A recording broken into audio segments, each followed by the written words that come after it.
जी अस्सलाम वालेकुम। ACC F8 आज का लेक्चर आगाज़ करते हैं। Lecture number 3।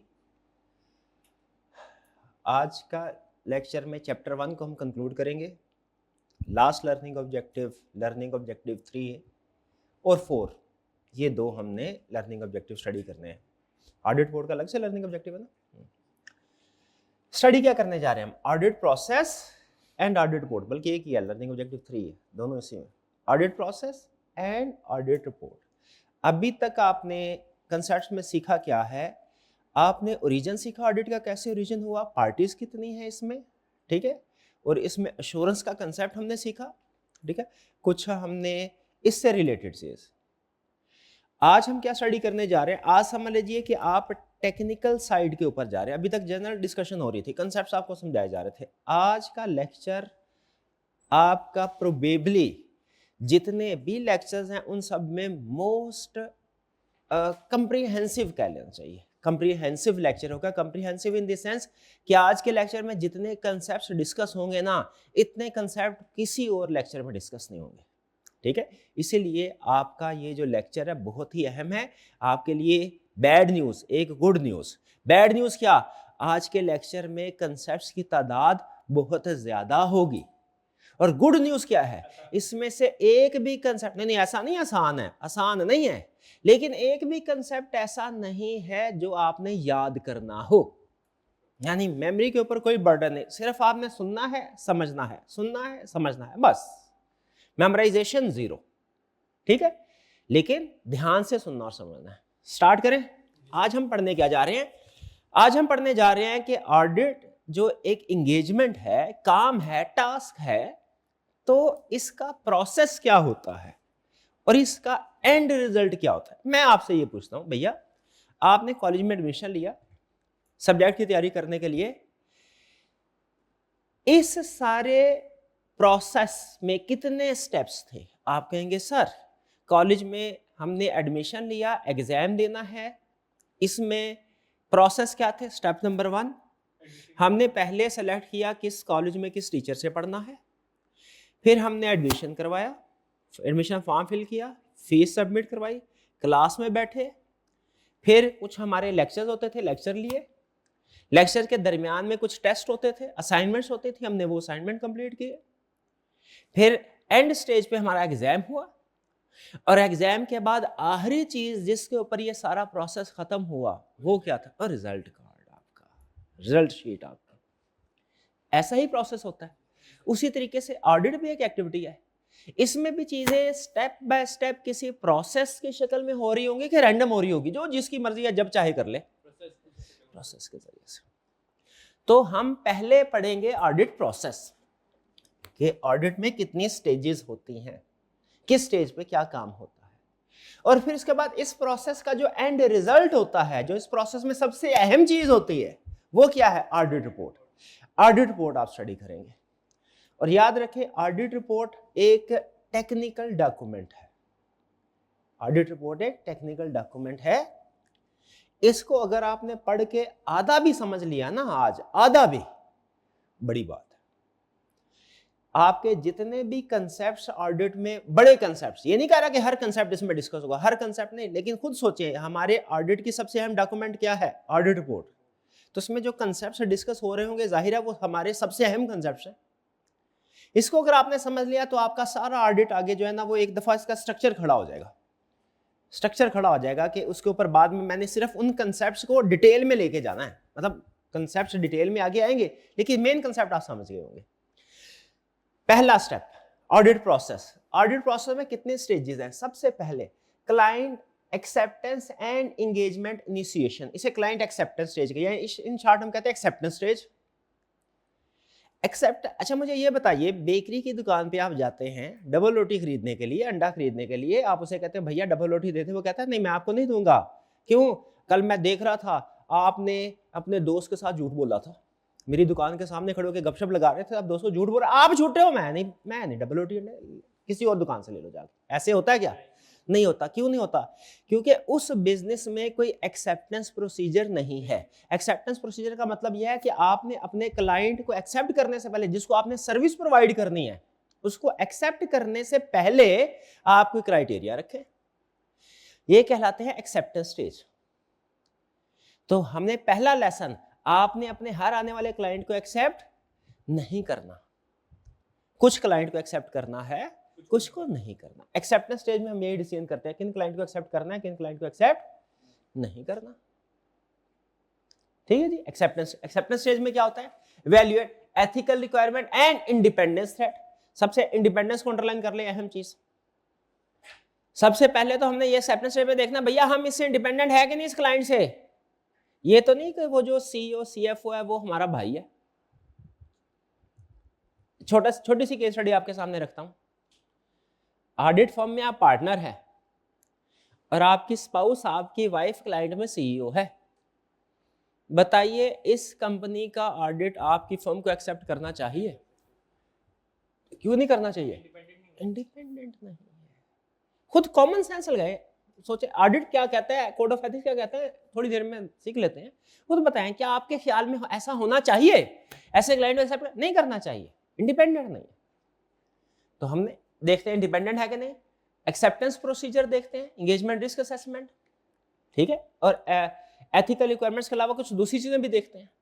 जैसे हम देखते हैं कोड ऑफ इंडिपेंडेंट तो है, स्टेप नंबर 1 देखो इंडिपेंडेंट हो कि नहीं, इंडिपेंडेंट है। स्टेप नंबर 2 फिर क्या देखो, फिर ये देखो क्या हम में कंपिटेंस है, रिसोर्सेज हैं हम में ये काम करने के लिए, और क्या क्लाइंट में इंटेग्रिटी है, हम में कंपिटेंस है। दो अल्फाज आप ऑडिट में कई दफा सीखेंगे, कंपिटेंस और इंटेग्रिटी, दोनों में फर्क है।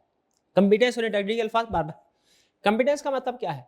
मैं अपने काम में कितना एक्सपर्ट हूं, कैपेबल। इंटेग्रिटी का मतलब कितना ऑनेस्ट हूं। जब कभी जिंदगी में, अब आप ये आपको ऑडिट से हटके सूल बता रहा हूं, जब कभी जिंदगी में किसी एम्प्लॉय को आपने किसी पोजीशन पे पहुंचेंगे ना, एम्प्लॉय को हायर करना होगा, आपने दो चीजें देखनी है एम्प्लॉयज में, कंपिटेंस, इंटेग्रिटी, दोनों चीजें हायरिंग के वक्त। कंपिटेंस अगर है, इंटेग्रिटी नहीं है, छोड़ दो। कंपिटेंस नहीं है, इंटेग्रिटी है, पिक कर लो। यानी कंपिटेंस, इंटेग्रिटी को ज्यादा तवज्जो देनी। जिस एम्प्लॉय में कंपिटेंस ना हो, इंटेग्रिटी हो, उसको कंपिटेंस सिखाई जा सकती है। लेकिन जिसमें इंटेग्रिटी नहीं है, इंटेग्रिटी नहीं सिखाई जा सकती, ऑनेस्टी नहीं सिखाई जा सकती। ठीक है। इसलिए हमने क्या देखना है ऑडिट फर्म ने, कि हम कंपिटेंट इनफ है कि नहीं सर्विस परफॉर्म करने के लिए, हमारे पास सफिशिएंट रिसोर्सेज है कि नहीं। ठीक है। ऐसा तो नहीं कि वही हाल हो जो यूएसए की उस फर्म का हुआ था जिसने सेक्टर का, उस इंडस्ट्री का 4th लार्जेस्ट क्लाइंट एक्सेप्ट किया। यूएसए की फर्म, ऑडिट फर्म, उसने गालिबा एनर्जी सेक्टर का 4th लार्जेस्ट क्लाइंट सेलेक्ट किया। और ये यूएसए का लार्जेस्ट क्लाइंट है, हमारा नहीं है। हमारा तो टॉप उनके 100वें के बराबर भी नहीं होगा शायद। और फर्म के पास लोग कितने थे? 4। ऑडिट कर लिया, बाद में क्वालिटी कंट्रोल नहीं हुआ, कहने लगे भैया आपने ऑडिट किया है क्या, इन्वेंट्री का स्टॉक काउंट किया है? वो जो पार्टनर था, पार्टनर की एज भी 70+ थी, कहने लगा नहीं सर हमारे पास स्टाफ ही नहीं था। उन्होंने कहा अच्छा डायरेक्टर को कंफर्मेशन लेटर सेंड किया? बिल्कुल किए। उन्होंने कहा अच्छा कंफर्मेशन लेटर का जब जवाब आया तो उसमें कुछ मसले मसाइल कुछ लोगों ने लिखे थे, कुछ डायरेक्टर्स ने, आपने उसको इन्वेस्टिगेट किया? उन्होंने कहा नहीं हमने इन्वेस्टिगेट नहीं किया। भी इशू सामने आया, इन्वेस्टिगेट करना चाहिए कि नहीं? नहीं। 2-3 और क्वेरी पूछी उन्होंने, कुछ काम किए थे कुछ किए नहीं। एंड पे वो बाबा जी कहने लगे, वो जो पार्टनर थे, वो कहने लगे सर जी देखिए 4 लोगों की टीम है हमारे, हम कितना को काम कर सकते थे, जितना को कर सकते थे उतना को किया है। तो जो उधर का आई कैप था, उधर का यूएसए का, उसने क्या बोला? उसने कहा भाई ये आपको स्टार्ट में डिसाइड करना चाहिए था कि आप इस क्लाइंट को एक्सेप्ट कर सकते हैं कि नहीं। ठीक है। टोटल 4 स्टाफ, एक स्टाफ जो पार्टनर था उसकी गालबन एज 60+ थी, एक उनका था वो टाइपिस्ट लेटर शेटर कम्युनिकेट करने के लिए, 2 लोग थे समझ लीजिए ऑडिट टीम में जो भाग दौड़ करने वाले, या मतलब जो बाहर पार्टनर का एक्सपीरियंस होता है उसका तो कोई तोड़ नहीं है। लेकिन ये जो स्टॉक काउंट वगैरह करने के लिए पार्टनर को थोड़ी जाता है, स्टॉक काउंट वगैरह करने के लिए वो मुलाकात जो मीटिंग्स वगैरह करने के लिए मुमूमी तौर पे स्टाफ के साथ दूसरे लोग। तो ये चीजें आपने एक्सेप्टेंस स्टेज पे देखनी है। आप खुद बताइए क्या एक्सेप्टेंस स्टेज पे हमें इंश्योर करना चाहिए? इन चीजों को बिल्कुल करना चाहिए।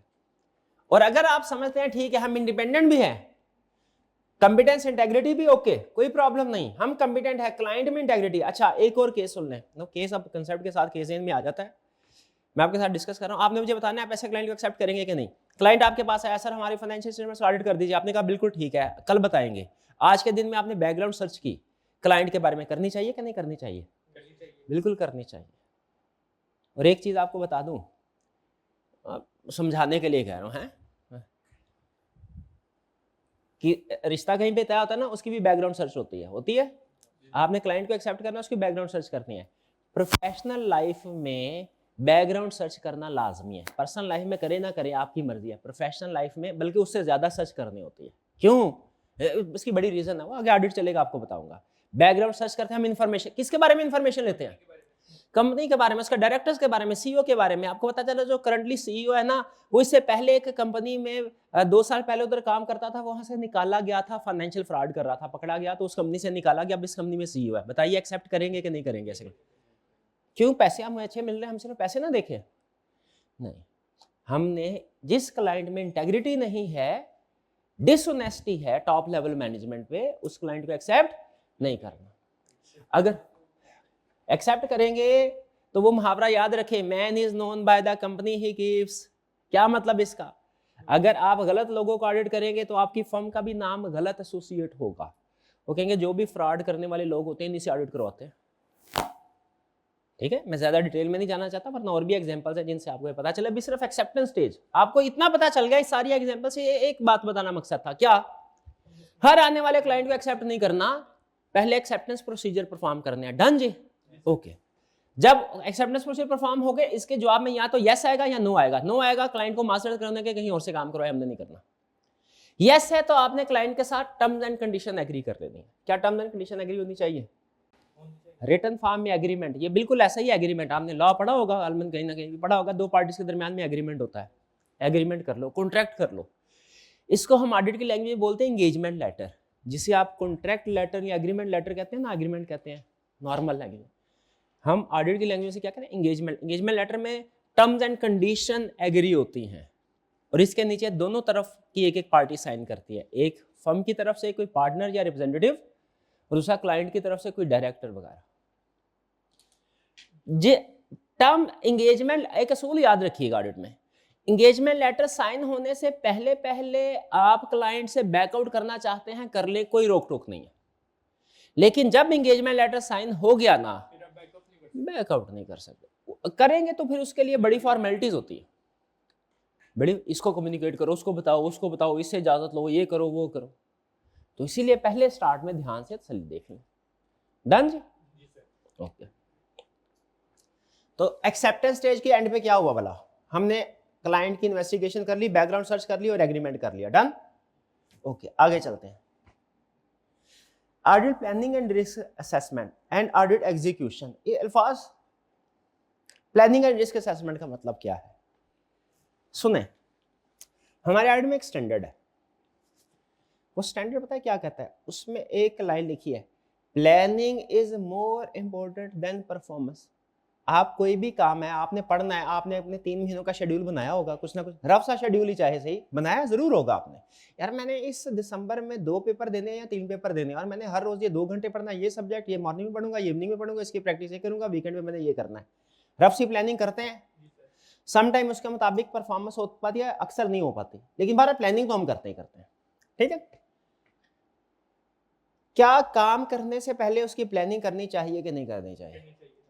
मेरा तो ख्याल है जरूरत नहीं है भाई। मुझे जो पढ़ाना है ना, मैं ऐसे ही आने से पहले पढ़ूं। मैं क्लास में आऊं, मैं चार्टर्ड अकाउंटेंट, मैंने सारे सब्जेक्ट बच्चों वाले कंसेप्ट सारे, मुझे कोई जरूरत नहीं पढ़ने की। मैं बस क्लास में आऊंगा, खोलूंगा, क्या पढ़ाना है, ऑन दी स्पॉट पढ़ाना शुरू कर दूंगा। ये गुड प्रैक्टिस है कि पहले मैं घर बैठ के प्लानिंग करूं, देखूं, पढ़ूं कि भैया मैंने पढ़ लिया, लेकिन अब मैंने पढ़ना नहीं, अब मैंने पढ़ाना है। तो मैं सोचूं मैं कौन सी मिसाल होगी इस कंसेप्ट को एक्सप्लेन करने के लिए जो जरूरी है। अच्छा, पास्ट पेपर में इस कंसेप्ट को उसने कैसे पूछा है, मैं उन पास्ट पेपर के क्वेश्चन को छोटी सी एग्जांपल या सिनेरियो बेस्ड क्वेश्चन में कन्वर्ट करके छोटे छोटे कंसेप्ट बताते हुए एग्जांपल आपके जहन में बैठा दूं, ताकि आपका जो कंसेप्ट क्लास में पूछ रहे हैं वो एग्जाम के साथ सिंक्रोनाइज हो सके। बताइए, इसमें कोई सोचना पड़ेगा, पहले से प्लानिंग करनी पड़ेगी। हाँ, आज कौन सा लर्निंग ऑब्जेक्टिव उठाऊं, ये और ये, ताकि मेरा सिलेबस एंड पे खत्म हो जाए। कि मैं कहूं भाई क्लास चल रही है, जितना पढ़ रहे हैं पढ़ा जाए, जब जब स्टूडेंट कहेंगे सर बस थक गए हैं, क्लास खत्म कर दूंगा, ऐसे होना चाहिए? नहीं, प्लानिंग होनी चाहिए। और लिखा क्या हुआ है स्टैंडर्ड में? Planning is more important then performance. तो जब आपने आइडियल क्लाइंट को एक्सेप्ट कर लिया, उसके फौरन बाद एग्जीक्यूशन। एग्जीक्यूशन मतलब परफॉर्मेंस। परफॉर्मेंस स्टेज पे नहीं जाना, पहले प्लानिंग करनी है फिर परफॉर्मेंस करनी है। इब्राहिम लिंकन के बारे में कहावत मशहूर है, क्या कहता था? कहता था अगर आप एक दरख्त को काटने के लिए मुझे 6 घंटे देंगे, मैं उनमें से 4 घंटे कुल्हाड़ा तेज करने पे लगाऊंगा। कुछ स्टूडेंट ऐसे होते हैं ना, क्या एग्जाम में बैठे जैसे ही पेपर है ठक ठक ठक ठक लिखना शुरू कर दिया, कुछ प्लान करते हैं। अब दोनों को कुल्हाड़ा दिया, एक ने पहले मिनट में ठक ठक करना शुरू कर दिया, ठीक है, वो आप 1 घंटे बाद देखेंगे उसका दरख्त किसी ना किसी हद तक तो कट चुका होगा, और दूसरा अभी कुल्हाड़ा तेज कर रहा है, आप कहेंगे बेवकूफ टाइम जाया कर रहा है। ज्यादातर लोग क्या कहेंगे? बेवकूफ टाइम जाया कर रहा है। लेकिन उसको पता है मेरा कुल्हाड़ा सही ठीक हो तेज हो गया ना, ये अगले 1 घंटे में 4 घंटे कुल्हाड़ा 1 घंटे में काट देगा, ये दूसरे शायद 6 घंटे में ना कटे। ये है प्लानिंग की power. Planning is more important than performance. लिख लें इसको, प्लानिंग। तो हमारी ऑडिट की 2 स्टेजेस हैं, एक्सेप्टेंस के बाद पहले प्लानिंग फिर परफॉर्म। ज्यादा अहम कौन सी चीज है भला? प्लानिंग। प्लानिंग में हम क्या करते हैं? ओवरऑल ऑडिट स्ट्रेटजी और audit plan based on risk assessment. Risk assessment करते हैं, रिस्क असेसमेंट की बेस पे हम audit strategy audit plan decide करते हैं मटेरियलिटी लेवल से। ये सुन लीजिए, एक हमारी अप्रोच होती थी प्रोसीजर बेस्ड अप्रोच, एक होती है risk based approach. Procedure based approach क्या होती है जरा सुनिएगा। अगर मैं किसी बैंक ऑडिट करने के लिए जा रहा हूं तो एमसीबी का ऑडिट करूं, उसमें भी इंटरेस्ट की कैलकुलेशन के लिए सेम प्रोसीजर हो। यूबीएल का ऑडिट करने के लिए जाऊं, उसमें भी इंटरेस्ट की कैलकुलेशन चेक करने के लिए सेम प्रोसीजर हो। और भी जितने हैं, एमसीबी, मिजान बैंक, फैसल बैंक, जितने भी सेम प्रोसीजर। यानी हर क्लाइंट पे जो सिमिलर बिजनेस कर रहा है एक जैसे प्रोसीजर हो। बजाहिर आपको लगेगा ये अप्रोच ठीक है, इसको बोलते थे procedure based approach, same procedure on every client. लेकिन फिर एक अप्रोच सामने आई कि सिस्टम के एक्टिविटीज चाहे एक जैसी हो, उन एक्टिविटीज को परफॉर्म करने वाले लोग डिफरेंट होते हैं। मैं आपके सामने एग्जांपल रखता हूं, अब रियल एग्जांपल, एक एग्जांपल रियल। हम एक बैंक में, नॉर्मली बैंक में जाके रेवेन्यू की इंटरेस्ट की कैलकुलेशन के ऊपर कुछ वेरिफिकेशन क्वेश्चन परफॉर्म करते हैं, समझ ले 10। अब एक बैंक था, ये रियल केस बता रहा हूं, उस बैंक के सीईओ से मुलाकात की, उस सीईओ की क्वालिफिकेशन पता है क्या थी? MSc statistics. सीईओ की क्वालिफिकेशन, यस, हुए ना हैरान? सच बात, वो कोई लिंकिंग शिंकिंग थी, वो समझ रहे हैं, मैं ज्यादा नहीं खुल के बात करना चाह रहा, बस बारिश पुरुष के जरिए से वो आ गया था। असिस्टेंट उसके पास थे, असिस्टेंट काम करते थे, वो बस साइन नहीं करता था। मुझे बताइए, अब इस बैंक में हमने जब ऑडिट करना है, आपके ख्याल में क्या इस बैंक में रिस्क की तादाद और नेचर वैसी ही होगी जैसी उस बैंक में है जिसका सीईओ फॉर एग्जांपल कोई एसीसी क्वालिफाइड है, सीए क्वालिफाइड है, कोई आईसीएडब्ल्यू क्वालिफाइड है? Difference, exactly. इस वजह से अप्रोच चाहिए risk based approach. Risk based approach क्या कहती है? चाहे सिमिलर क्लाइंट क्यों ना हो एक ही सेक्टर, आप एक जैसे प्रोसीजर हर क्लाइंट पे परफॉर्म नहीं करेंगे। आप पहले क्या करेंगे? रिस्क असेसमेंट करेंगे, फिर क्या करेंगे? फिर प्रोसीजर परफॉर्म करेंगे। ठीक है, समझ आ रही बात की? हाँ जी। तो ऑडिट प्लानिंग स्टेज पहले आई, परफॉर्मेंस बाद में। प्लानिंग स्टेज में क्या करेंगे? प्लानिंग स्टेज में हम रिस्क असेसमेंट करेंगे। रिस्क को अंडरलाइन कर लें, सिर्फ कीवर्ड को अंडरलाइन करवा रहा हूं, रिस्क, रिस्क को अंडरलाइन, रिस्क असेस करेंगे। फिर क्या करेंगे? फिर audit strategy and audit plan, सिर्फ इसको अंडरलाइन करें। Planning stage, audit strategy, audit strategy and audit plan क्या होते हैं? वैसे दोनों में फर्क है, लेकिन फिलहाल मैं सिर्फ आपको एक ही कंसेप्ट बता रहा हूं ऑडिट स्ट्रेटजी और ऑडिट प्लान में। रिस्क का मतलब यह होता है कि किस एरिया में रिस्क कम है, किस में ज्यादा है। अब चले, रिस्क असेसमेंट भी तो मैंने ही करवानी है, एग्जांपल्स अभी यहां पे आपके सामने रखता हूं ताकि बाद में मेरे लिए आसानी हो जाओ। आपने रिस्क असेसमेंट करनी है। जैसे अभी आपने रिस्क असेसमेंट की, मैंने कहा जो स्टाफ है वो क्वालिफाइड नहीं है, इनएक्सपीरियंस्ड है, इन्होंने कहा सर रिस्क ज्यादा होगा। अब आपने भी बताना है पिछले साल सेल्स 1000 मिलियन, इस साल सेल 1500 मिलियन। बिजनेस में कोई ऐसा बूम नहीं आया, ना ही कोई नई प्रोडक्ट लॉन्च की है। बताइए कोई रिस्क है? क्या रिस्क है? फ्रॉड का रिस्क है। हाँ कि सेल्स ज्यादा हो गई, सेल्स अनयूजुअली हाई है, लगता है जानबूझ के हाई की गई है ताकि इन्वेस्टर को अट्रैक्ट किया जाए, ठीक है, प्रॉफिट को ओवरशेट करने के लिए सेल्स को अनयूजुअली हाई किया गया। ये रिस्क असेसमेंट है, ठीक है। पिछले साल एक्सपेंस सेल्स थी 1000, एक्सपेंस था 100 सेलिंग एक्सपेंस, इस साल सेल्स है 1200, सेलिंग एक्सपेंस है 1000। बताइए, सोचे कोई रिस्क है? हाँ जी रिस्क है। क्या रिस्क है भला? हाँ कि एक्सपेंस जो है वो कम रिकॉर्ड किया गया है, हालांकि सेलिंग एक्सपेंस सेल के साथ बढ़ना चाहिए, ये सेम है, सेल्स बढ़ी एक्सपेंस बढ़े, लगता है रिकॉर्ड नहीं किया ताकि प्रॉफिट ज्यादा हो जाए, ठीक है, ओवरशेट इन्वेस्टर की नजरों में शेयर प्राइस बढ़ जाए, समझ? तो रिस्क, तो सिंपल क्वेश्चन मुझे बताइए, क्या हमें किसी भी कंपनी में जाके डायरेक्ट प्रोसीजर परफॉर्म करना शुरू कर देना चाहिए कि रिस्क असेसमेंट करनी चाहिए? और रिस्क असेसमेंट के सामने रखते हुए फिर आप डिसाइड करेंगे audit strategy, audit plan. Audit plan का मतलब क्या है? आपने क्या प्रोसीजर परफॉर्म करने हैं ये डिसाइड करेंगे। प्लान का मतलब क्या प्रोसीजर परफॉर्म करने, ऑडिट प्लान का मतलब क्या है? क्या प्रोसीजर परफॉर्म करने हैं। ये रिस्क असेसमेंट भी आप करते हैं, ऑलरेडी करते हैं, प्लान भी आप ऑलरेडी करते हैं, बस आपको पता नहीं है कि इसको ऑडिट के अंदर ये कहते हैं। मुझे बताइए, आपने इस अटेम्प्ट में अगर 3 पेपर देने हैं, ये चले 2 पेपर भी देने हैं, क्या दोनों पेपर के ऊपर एक जैसी मेहनत लगेगी? नहीं, कोई एक पेपर शायद आसान होगा, एक पेपर मुश्किल होगा, मुश्किल के ऊपर आपने ज्यादा प्रोसीजर, आसान के ऊपर कम। ये क्या? ये रिस्क असेसमेंट है। अगर प्रोसीजर बेस्ड ऑडिट हो तो आप क्या कहते हैं? आप कहते हैं जो भी सब्जेक्ट होगा हर सब्जेक्ट को मैंने 2-2 घंटे पढ़ना, बस। ऐसे नहीं है, मुश्किल सब्जेक्ट्स को ज्यादा टाइम देना चाहिए, आसान सब्जेक्ट्स को कम। ये है प्लानिंग, ये है इफेक्टिव स्टडी। तो समझ गए? प्लानिंग स्टेज पहले, परफॉर्मेंस स्टेज बाद। प्लानिंग स्टेज में क्या क्या काम होते हैं? रिस्क असेसमेंट होती है, फिर क्या होता है? Audit strategy and audit plan. दोनों बोले, क्या होता है? Audit strategy and audit plan, ये दोनों होते हैं। और क्या होता है? मटीरियलिटी डिसाइड होती है, मटीरियलिटी। ये नंबर शंबर याद करने की बिल्कुल जरूरत, कतई पूरे ऑडिट में जहां कहीं ये नंबर लिखा होगा ना, आपने याद नहीं करना, इग्नोर मारे इसको। ये सिर्फ थोड़ा सा ना स्ट्रेंथन करने की, कूल लगता है जो कंटेंट आपका साथ में कोई अथॉरिटेटिव रेफरेंस आ जाए ना, ऐसे लगता है बड़ी कोई कमाल की चीज है, वो बहुत सर ने सर्च करके ना उस स्टैंडर्ड में से घुस के ये मोती निकाला है, कुछ नहीं, कुछ सर्च नहीं की, तो पहले पढ़ के अंदाजा होता है ये इसका स्टैंडर्ड कौन सा है। आपके लिए इसको याद करना, किसी भी स्टैंडर्ड का नंबर याद करना हरगिज जरूरी नहीं। लिखने में, बोलने पढ़ने में लगता है कि बड़ा कमाल की चीज है, लेकिन एग्जाम पॉइंट ऑफ व्यू से इसका 0 इम्पैक्ट है। आगे चलते हैं। तो रिस्क असेसमेंट में हमने क्या, मटीरियलिटी, 2 लफ्ज आपको बता दिए। रिस्क का लफ्ज बता दिया क्या होता है, रिस्क का मतलब क्या है? Chance of error. किसी जगह पे चांस ऑफ एरर क्या? हम एज ऑडिटर, तो 3 पार्टी रिलेशनशिप में आप शेयर होल्डर हैं, आप मैनेजमेंट है कि ऑडिटर है? ऑडिटर है। एज ऑडिटर पहले रिस्क असेसमेंट करेंगे कि जाती प्रोसीजर परफॉर्म करना शुरू कर देंगे? Risk assessment.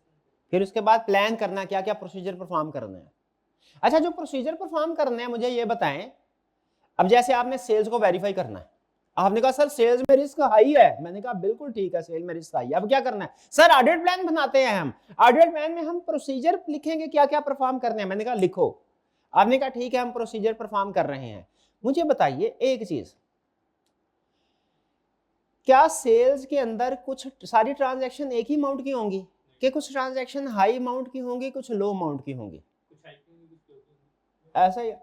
क्या आपको सारी अमाउंट चेक करनी चाहिए? बड़ी बड़ी अमाउंट। अच्छा, ये बड़ी बड़ी अमाउंट ना सुनने, कंसेप्ट ठीक है, सुनने में मुझे कोई अपील नहीं किया गया। हाँ जी, मटेरियल अमाउंट।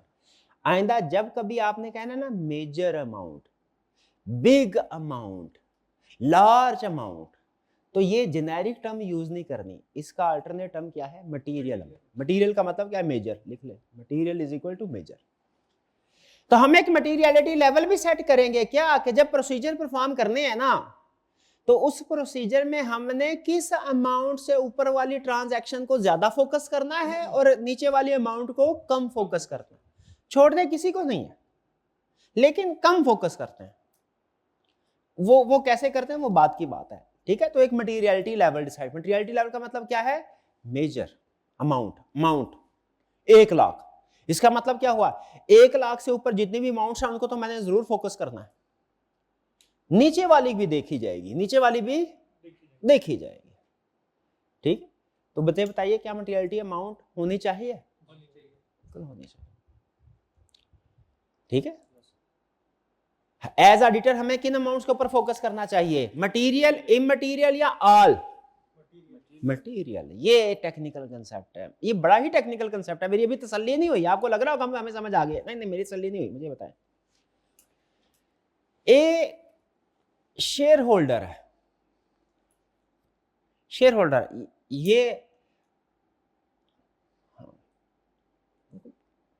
चीजें याद आ जाती है, फिर मैं कहता हूँ गपशप भी साथ साथ ही लगाते रहते हैं। एक मूवी देख रहा था, पुरानी मूवी थी, इंडियन मूवी थी, उसमें विलन था, एक दो विलन ना 3-4 थे, उनकी आपस की मीटिंग होती है, गॉडफादर था उनमें कोई 3-4 छोटे छोटे विलन थे। तो उसमें ना स्पेशल कुछ इस तरह की थी, मुझे याद आ रहा है कि हीरो की कोई जो हीरो होता है ना फिल्म का, वो और विलन दोनों उस ग्रुप में शामिल होते हैं, गॉडफादर के ग्रुप में। हीरो की कोई अबाई एक कोठी होती है जो कि उसके चचा ने हथियाई होती है उसके बाप से। अब चचा भी उसी ग्रुप में है, समझ रहे हैं, हीरो भी उसी ग्रुप में, गॉडफादर दोनों के दरमियान डीलिंग कर, हाँ भाई ये प्रोजेक्ट है, हीरो कहता है ये प्रोजेक्ट मैं कर लूंगा, बड़ा मुश्किल प्रोजेक्ट था, हीरो क्या कहता है ये प्रोजेक्ट मैं कर लूंगा। गॉडफादर होता है, कहता है अच्छा बताओ बदले में क्या लोगे, उसने कहा बदले में एक ही चीज लूंगा, क्या, वो कोठी जो मेरी अब्बाई है, वो उसका चचा सामने होता है जिसने वो हथियाई होती है उसके बाप से, वो कहता है नहीं नहीं ये कोठी नहीं दूंगा, ये हमारी खानदानी कोठी, वो कहता है मेरी भी तो खानदानी कोठी। तो गॉडफादर एक डायलॉग बोलता है उसके चचा को समझाने के लिए, वो आपने जरा गौर से समझना है, वो क्या कहता है कि कोठी देने में कोई हर्ज नहीं, हमारा बड़ा काम हो रहा है, बदले में कोठी देने में कोई, हीरो का कारोबार करने वाले लकड़ी के डब्बों की परवाह नहीं करते। क्या बोला, हीरो का कारोबार करने वाले की परवाह नहीं करते। मुझे बताइए क्या अभी स्टेटमेंट से एग्री करते हैं इस कंसेप्ट से, बिल्कुल। तो याद रखें हम भी हीरो ऑडिटर है ना, हीरो का कारोबार करने वाले हैं, हमने लकड़ी के डब्बों की परवाह नहीं करनी, छोटी छोटी, हमने सेल्स के ऊपर हीरे भी होंगे, सेल्स के एरिया में कुछ हीरे भी होंगे, परचेज के एरिया, हर एरिया में ऐसे होता है, हीरे से मुराद बड़ी बड़ी अमाउंट्स होंगी, कुछ लकड़ी के डब्बे भी होंगे, कोयले भी होंगे, छोटी छोटी अमाउंट्स भी होंगी, हमने किसकी परवाह करनी है, हीरो की, मटीरियल, जिसको हम मटीरियल कहते हैं। उससे याद रखें जो शेयर होल्डर्स है ना, शेयर होल्डर, हमारी रिस्पॉन्सिबिलिटी मटीरियल आइटम्स की होती है, मटीरियल मिसस्टेटमेंट्स की होती है, इममटीरियल की नहीं होती। अगर कोई शेयर होल्डर हमें कहे भैया 1 करोड़ का प्रॉफिट था, ए ऑडिटर जिस कंपनी का तुमने ऑडिट किया है 1 करोड़ का प्रॉफिट था, उसमें 250 की मिसस्टेटमेंट थी, तुमने क्यों नहीं आइडेंटिफाई की, हंसी निकल गई ना आपके, ऐसे क्यों भैया, करोड़ों का कारोबार है तुम्हारा और फिकर 250 के ऊपर हो रहे हो तुम, 250 को हम कहते हैं इममटीरियल। तो जब कभी ऐसा होगा, आपको याद है हम कल पढ़ा था एब्सोल्यूट एश्योरेंस प्रोवाइड नहीं करते, reasonable assurance provide. Reasonable assurance का मतलब क्या है कि भैया 95% तक तो हम चेकिंग कर देंगे, 5% छोटी मोटी चीजें ऐसी होंगी जो नहीं करेंगे, उनमें अगर कोई बाद में गलती, ऑडिट होने के बाद उनमें कोई गलती निकल भी आई तो हम जिम्मेदार नहीं है, ये है रीजनेबल एश्योरेंस। अब आपका अगला सवाल, सर क्या चीज मटेरियल होगी, क्या इममटेरियल होगी, क्या इसका कोई फार्मूला है? फार्मूला है, स्टैंडर्ड का फार्मूला बाद में पढ़ना, लिखा भी ले, मटीरियलिटी इज इक्वल टू, या material is equal to 5% of profit. Material is equal to, आप भी लिखिए, शाबाश online student, material is equal to 5% of profit. यानी कितनी अमाउंट मटेरियल है कैसे पता चलेगा? प्रॉफिट का 5। अच्छा इसमें हिडन कंसेप्ट है, हिडन कंसेप्ट क्या भला? जो फार्मूला तो आपको समझ आ गया होगा, सर प्रॉफिट और उसका 5% एग्जाम क्वेश्चन से हो जाएगा, लेकिन कंसेप्ट भी साथ सुने। इसमें हिडन मैसेज ये है कि मटेरियलिटी लेवल सारी कंपनीज का एक जैसा नहीं है, ये कंपनी टू कंपनी वेरी करता है। किसी कंपनी का प्रॉफिट ज्यादा होगा, उसका मटेरियलिटी लेवल ज्यादा है, किसी कंपनी का प्रॉफिट कम होगा, मटेरियलिटी लेवल कम।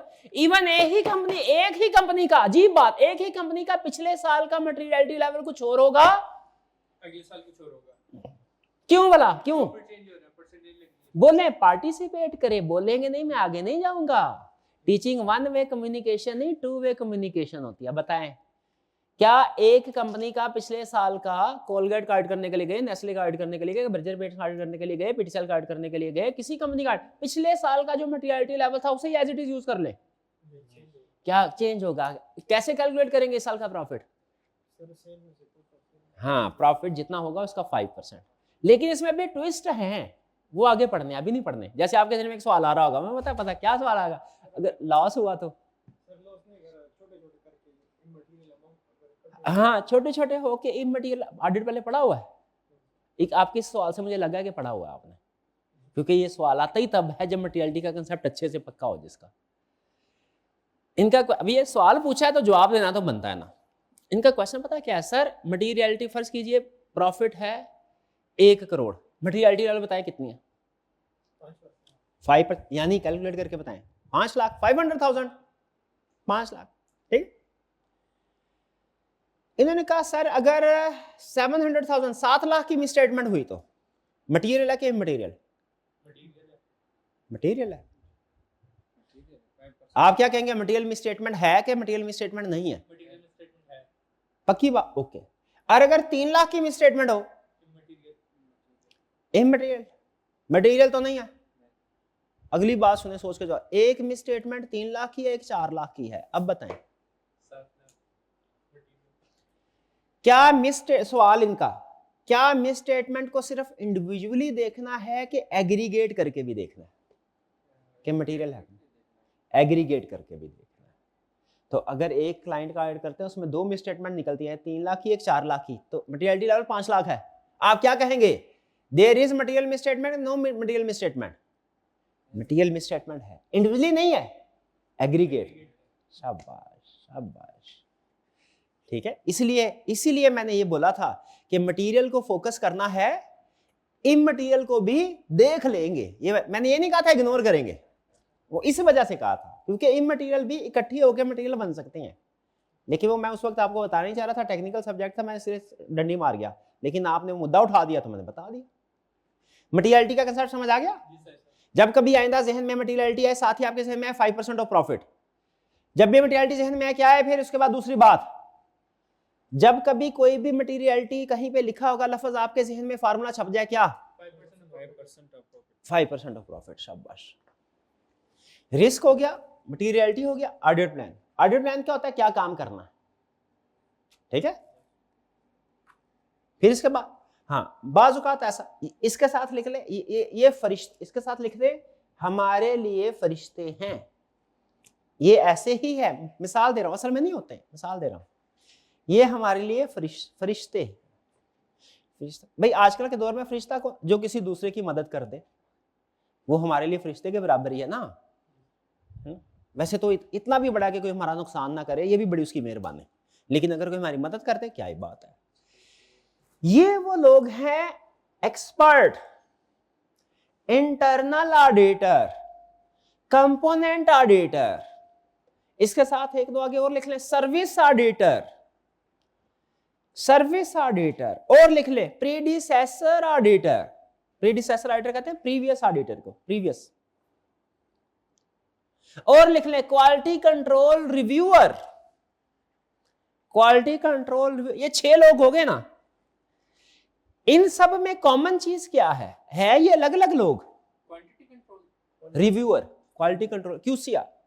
क्यूसीआर सुना होगा आपने? नहीं सुना? हाँ, क्यूसीआर फर्म, हाँ, क्वालिटी कंट्रोल रिव्यू।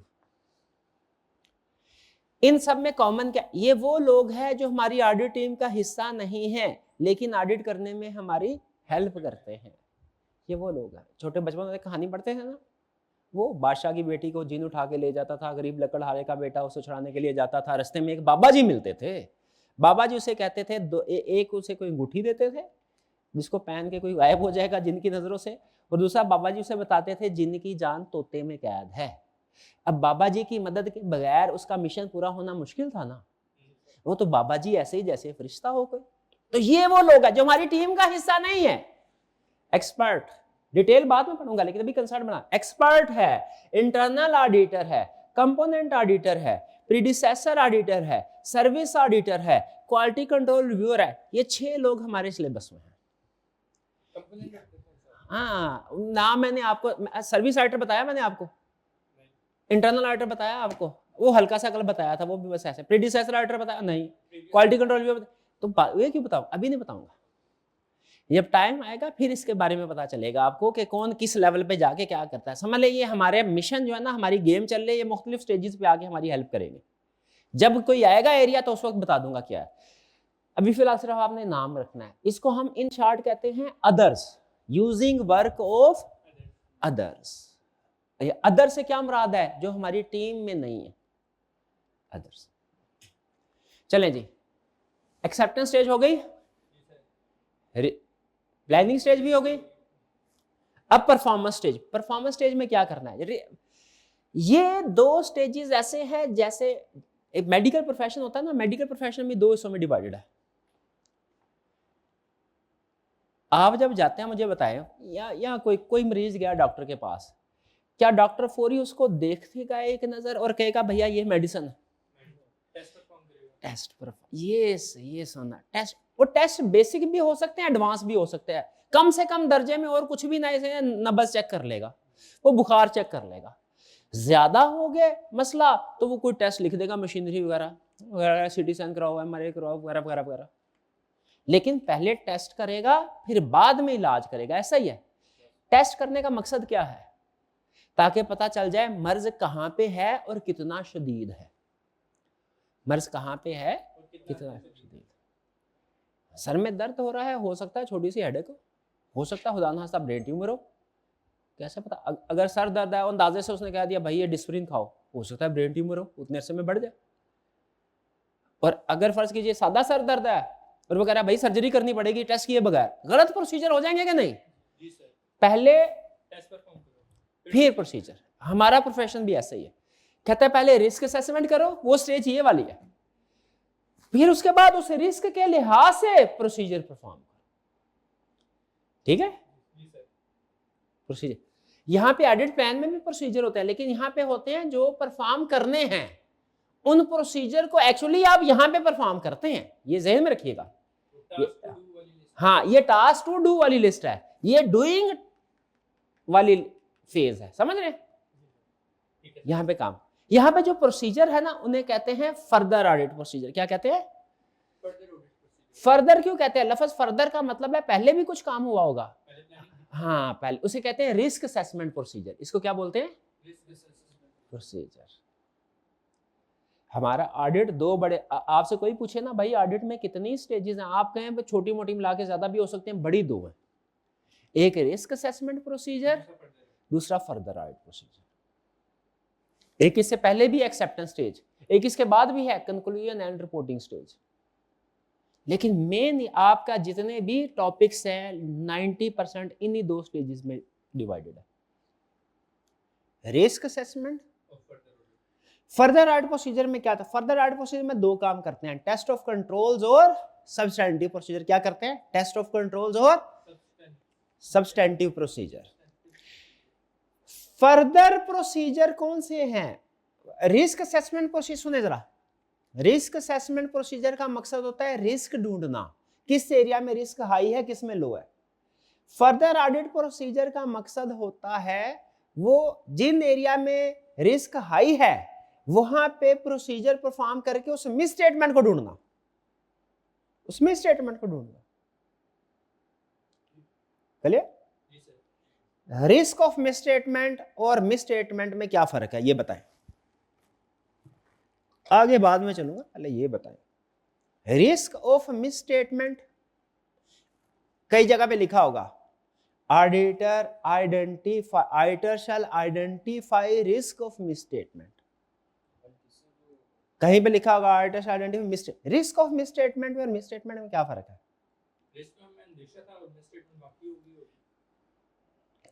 रिस्क में अंदेशा है, खतरा है, रिस्क ऑफ मिस स्टेटमेंट। और मिस स्टेटमेंट का मतलब क्या है? रिस्क है कि वो फेल हो जाएगा और वो फेल हो गया, दोनों में फर्क है, समझ रहे? जो सेकंड स्टेज है ना रिस्क असेसमेंट, इसमें हम रिस्क आइडेंटिफाई करते हैं मिस स्टेटमेंट का, कि किस जगह पे रिस्क कम है, किस जगह पे रिस्क ज्यादा है। और ये वाली स्टेज जो होती है ऑडिट एग्जीक्यूशन या परफॉर्मेंस वाली, फर्दर ऑडिट प्रोसीजर वाली, इसमें हम क्या करते हैं, मिस स्टेटमेंट को ढूंढते हैं। ये चीज में रखिएगा। रिस्क का मतलब है मे भी हो, मे भी ना हो। मिस स्टेटमेंट का मतलब क्या है?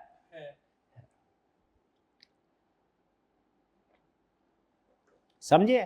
तो लिख ले, लिखे आप भी लिखे। Risk of miss statement is different from miss statement. ये बेसिक रूल समझ ले ऑडिट के, आप सीख रहे। Risk of miss statement is different from miss statement.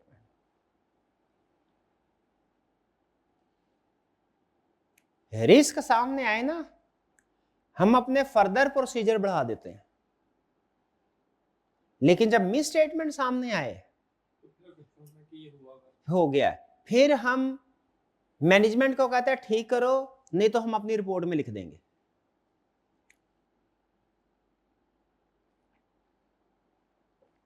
समझ रहे हैं क्या बताया भला अभी? रिस्क ऑफ मिस स्टेटमेंट अलग कंसेप्ट है, मिस स्टेटमेंट अलग कंसेप्ट। इस फेज में हम, प्लानिंग फेज में हम क्या करते हैं, रिस्क आइडेंटिफाई करते हैं। मेजर टास्क ये है, मेजर टास्क, और भी टास्क है लेकिन सबसे फर्दर ऑडिट प्रोसीजर में क्या करते हैं, प्रोसीजर परफॉर्म करते, उस रिस्क को कंफर्म करने के लिए कि मिस स्टेटमेंट है कि नहीं। यहां पे हमें अंदेशा है, खतरा है, चांस है कि मिस स्टेटमेंट, यहां पे फर्दर प्रोसीजर परफॉर्म करके कंफर्म हो जाता है। ठीक है, आगे चलते हैं। इसमें क्या है, फर्दर ऑडिट प्रोसीजर में दो प्रोसीजर है, टेस्ट ऑफ कंट्रोल और substantive procedure. Substantive procedure, substantive procedure की दो टाइप्स है, एनालिटिकल प्रोसीजर और टेस्ट ऑफ डिटेल। इसको अभी याद करें, ये अभी समझाना मकसद नहीं है, ये प्रोसीजर बस याद करने से मुराद ये सिर्फ जहन में पता हो आपको कि भाई फर्दर ऑडिट प्रोसीजर में क्या चीजें शामिल है। टेस्ट ऑफ कंट्रोल और substantive procedure, test of control और सब्सटेंटिव प्रोसीजर। और सब्सटेंटिव प्रोसीजर की दो टाइप्स मजीद कौन सी हैं, एनालिटिकल और डिटेल। सिंपल, यहां तक रुक के चेक मार्क लगाते हैं, अभी तक का सारा सम अप करते हैं। अभी तक के लेक्चर में हमने ये सीखा है कि ऑडिटर सबसे पहले एक्सेप्टेंस, जो भी क्लाइंट आ जाएगा फौरी एक्सेप्ट नहीं करेगा, एक्सेप्टेंस प्रोसीजर परफॉर्म करेगा। अगर नो हो गया तो क्लाइंट को उधर ही फारिग कर देगा, यस हुआ तो उनके साथ टर्म्स ऑफ एंगेजमेंट एग्री कर देगा। टर्म्स ऑफ एंगेजमेंट एग्री करने के बाद वो अपने ऑडिट शुरू करेगा। ऑडिट शुरू करेगा, ऑडिट की दो बड़ी स्टेजेस है, प्लानिंग और दूसरे परफॉर्मेंस। ठीक है, प्लानिंग में बहुत से टास्क करते हैं, सबसे अहम टास्क क्या होता है, रिस्क असेसमेंट, रिस्क असेसमेंट। और परफॉर्मेंस स्टेज को हम फर्दर ऑडिट प्रोसीजर स्टेज भी कहते हैं। फर्दर ऑडिट प्रोसीजर में कौन कौन सा प्रोसीजर परफॉर्म करते हैं, टेस्ट ऑफ कंट्रोल और सब्सटेंटिव प्रोसीजर। सब्सटेंटिव प्रोसीजर की दो टाइप्स आगे कौन सी है, एनालिटिकल प्रोसीजर और टेस्ट ऑफ। शाबाश, बिल्कुल सही। यहां तक कोई कंफ्यूजन तो नहीं? थोड़ी सी डिस्कशन टेक्निकल हो रही है लेकिन समझ आ रही है आपको? ओके, आगे चलते हैं। फिर है ऑडिट कंप्लीशन। ऑडिट कंप्लीशन का मतलब क्या है, कंक्लूजन स्टेज। कंक्लूजन स्टेज भी इसको बोलते हैं, कंक्लूजन स्टेज, कि जब आपने सारा काम कर लिया तो आपने देखना होता है क्या इस ऑडिट में कोई मिस स्टेटमेंट, हमने सारा काम ठीक कर लिया, कोई मसले मसाइल तो सामने नहीं आए। इसमें सबसे अहम अनकरेक्टेड मिस स्टेटमेंट को अंडरलाइन करें। बाकी चीजें भी अहम है, रिटर्न रिप्रेजेंटेशन है, सब्सिक्वेंट इवेंट है, लेकिन वो फिर कभी पढ़ेंगे। जो अंडरलाइन करवा रहा हूं इसको पक्का करते जाएं। अनकरेक्टेड, आपने क्या देखना है कि क्या हमारे सामने कोई गड़बड़ यानी मिस स्टेटमेंट नजर आई है। मिस स्टेटमेंट क्या होती है भला, कोई गलत किया हुआ काम। आपने मुझे बताना ये मिस स्टेटमेंट है कि नहीं। क्लाइंट ने सैलरी कैलकुलेट की 5 मिलियन की, ऑडिटर के हिसाब से भी 5 मिलियन ही होनी चाहिए, मिस स्टेटमेंट बिल्कुल ठीक है। क्लाइंट ने डेप्रिसिएशन रिकॉर्ड की 10 लाख की, ऑडिटर के ख्याल में 12 लाख होनी चाहिए। मिस्टेक कितने की, 10 लाख की या कि 12 लाख की? 2 लाख। ये चीज 2 लाख की डिफरेंस, शाबाश। ठीक है। कुछ डेटर बैड डेट हो गए, क्लाइंट ने प्रोविजन उसकी रिकॉर्ड ही नहीं की, बैड डेट एक्सपेंस रिकॉर्ड ही नहीं किया, मिस स्टेटमेंट है कि नहीं?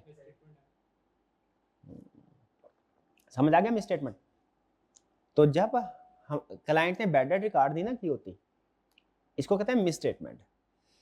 जब मिस स्टेटमेंट सामने आती है हम क्लाइंट को कहते हैं sir please correct it.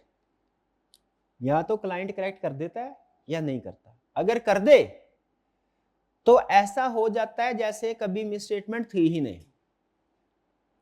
Financial में बिल्कुल मैनेजर को बोलेगा कि ये करेक्ट कर दो, हाँ बाद में वो रिपोर्ट आगे हाँ रिपोर्ट, मैं वही बता ना, बाद में रिपोर्ट में क्या वो लिखेगा कि मिस स्टेटमेंट पहले थी ठीक हो गई? नहीं, वो ऐसे हो जाता है जैसे कभी मिस स्टेटमेंट थी ही नहीं। ठीक है।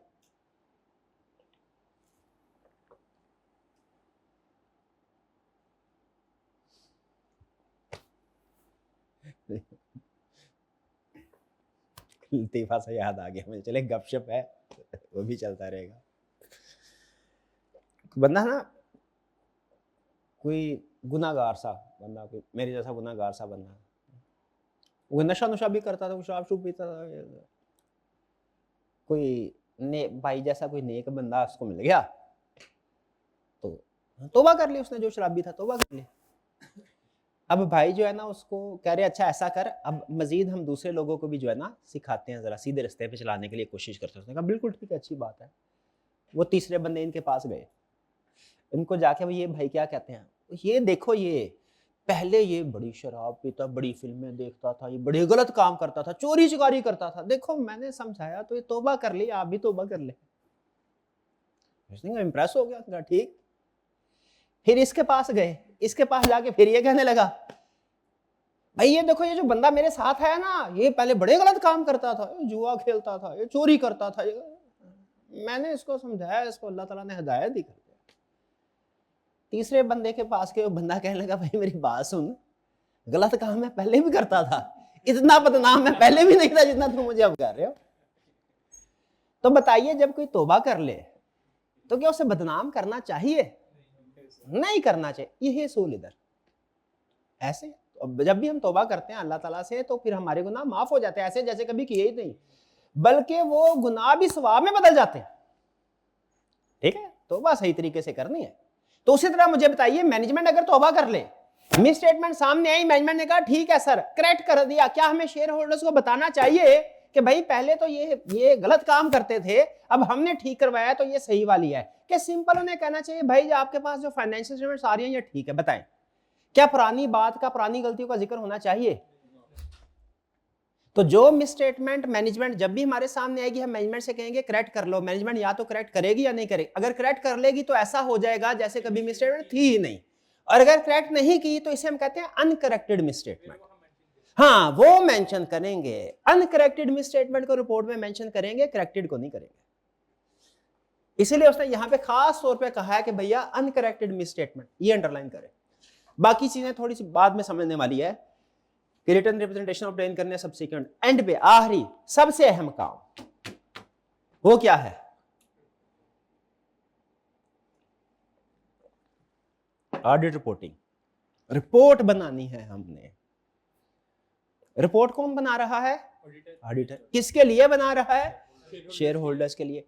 क्या आप फोन पे बता दे सर सब कुछ ठीक है कि रिटर्न फॉर्म में हो? रिटर्न फॉर्म में। यह है ऑडिट रिपोर्ट।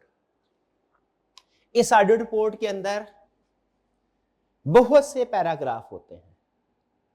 कुछ पैराग्राफ हम आज स्टडी करेंगे, कुछ पैराग्राफ बाद में स्टडी करेंगे। सारा ऑडिट आज के लेक्चर में थोड़ी नहीं बढ़ जाना, मतलब बहुत से कंसेप्ट्स आएंगे जरूर, ठीक है, लेकिन हर कंसेप्ट को डिटेल में हम नहीं पढ़ रहे। ऑडिट रिपोर्ट के अंदर सबसे अहम चीज कौन सी है? Audit opinion. इसको अंडरलाइन करें, ओपिनियन, ओपिनियन को अंडरलाइन करें। और भी पैराग्राफ होते हैं, जैसे ऑडिट रिपोर्ट के अंदर की ऑडिट मैटर भी होता है एक पैराग्राफ, एक पैराग्राफ एमसीओ मैटर भी होता है, एक पैराग्राफ अदर मैटर भी होता है, ठीक है, और भी चीजें होती है, लेकिन सबसे अहम चीज क्या होती है वाला? Audit opinion.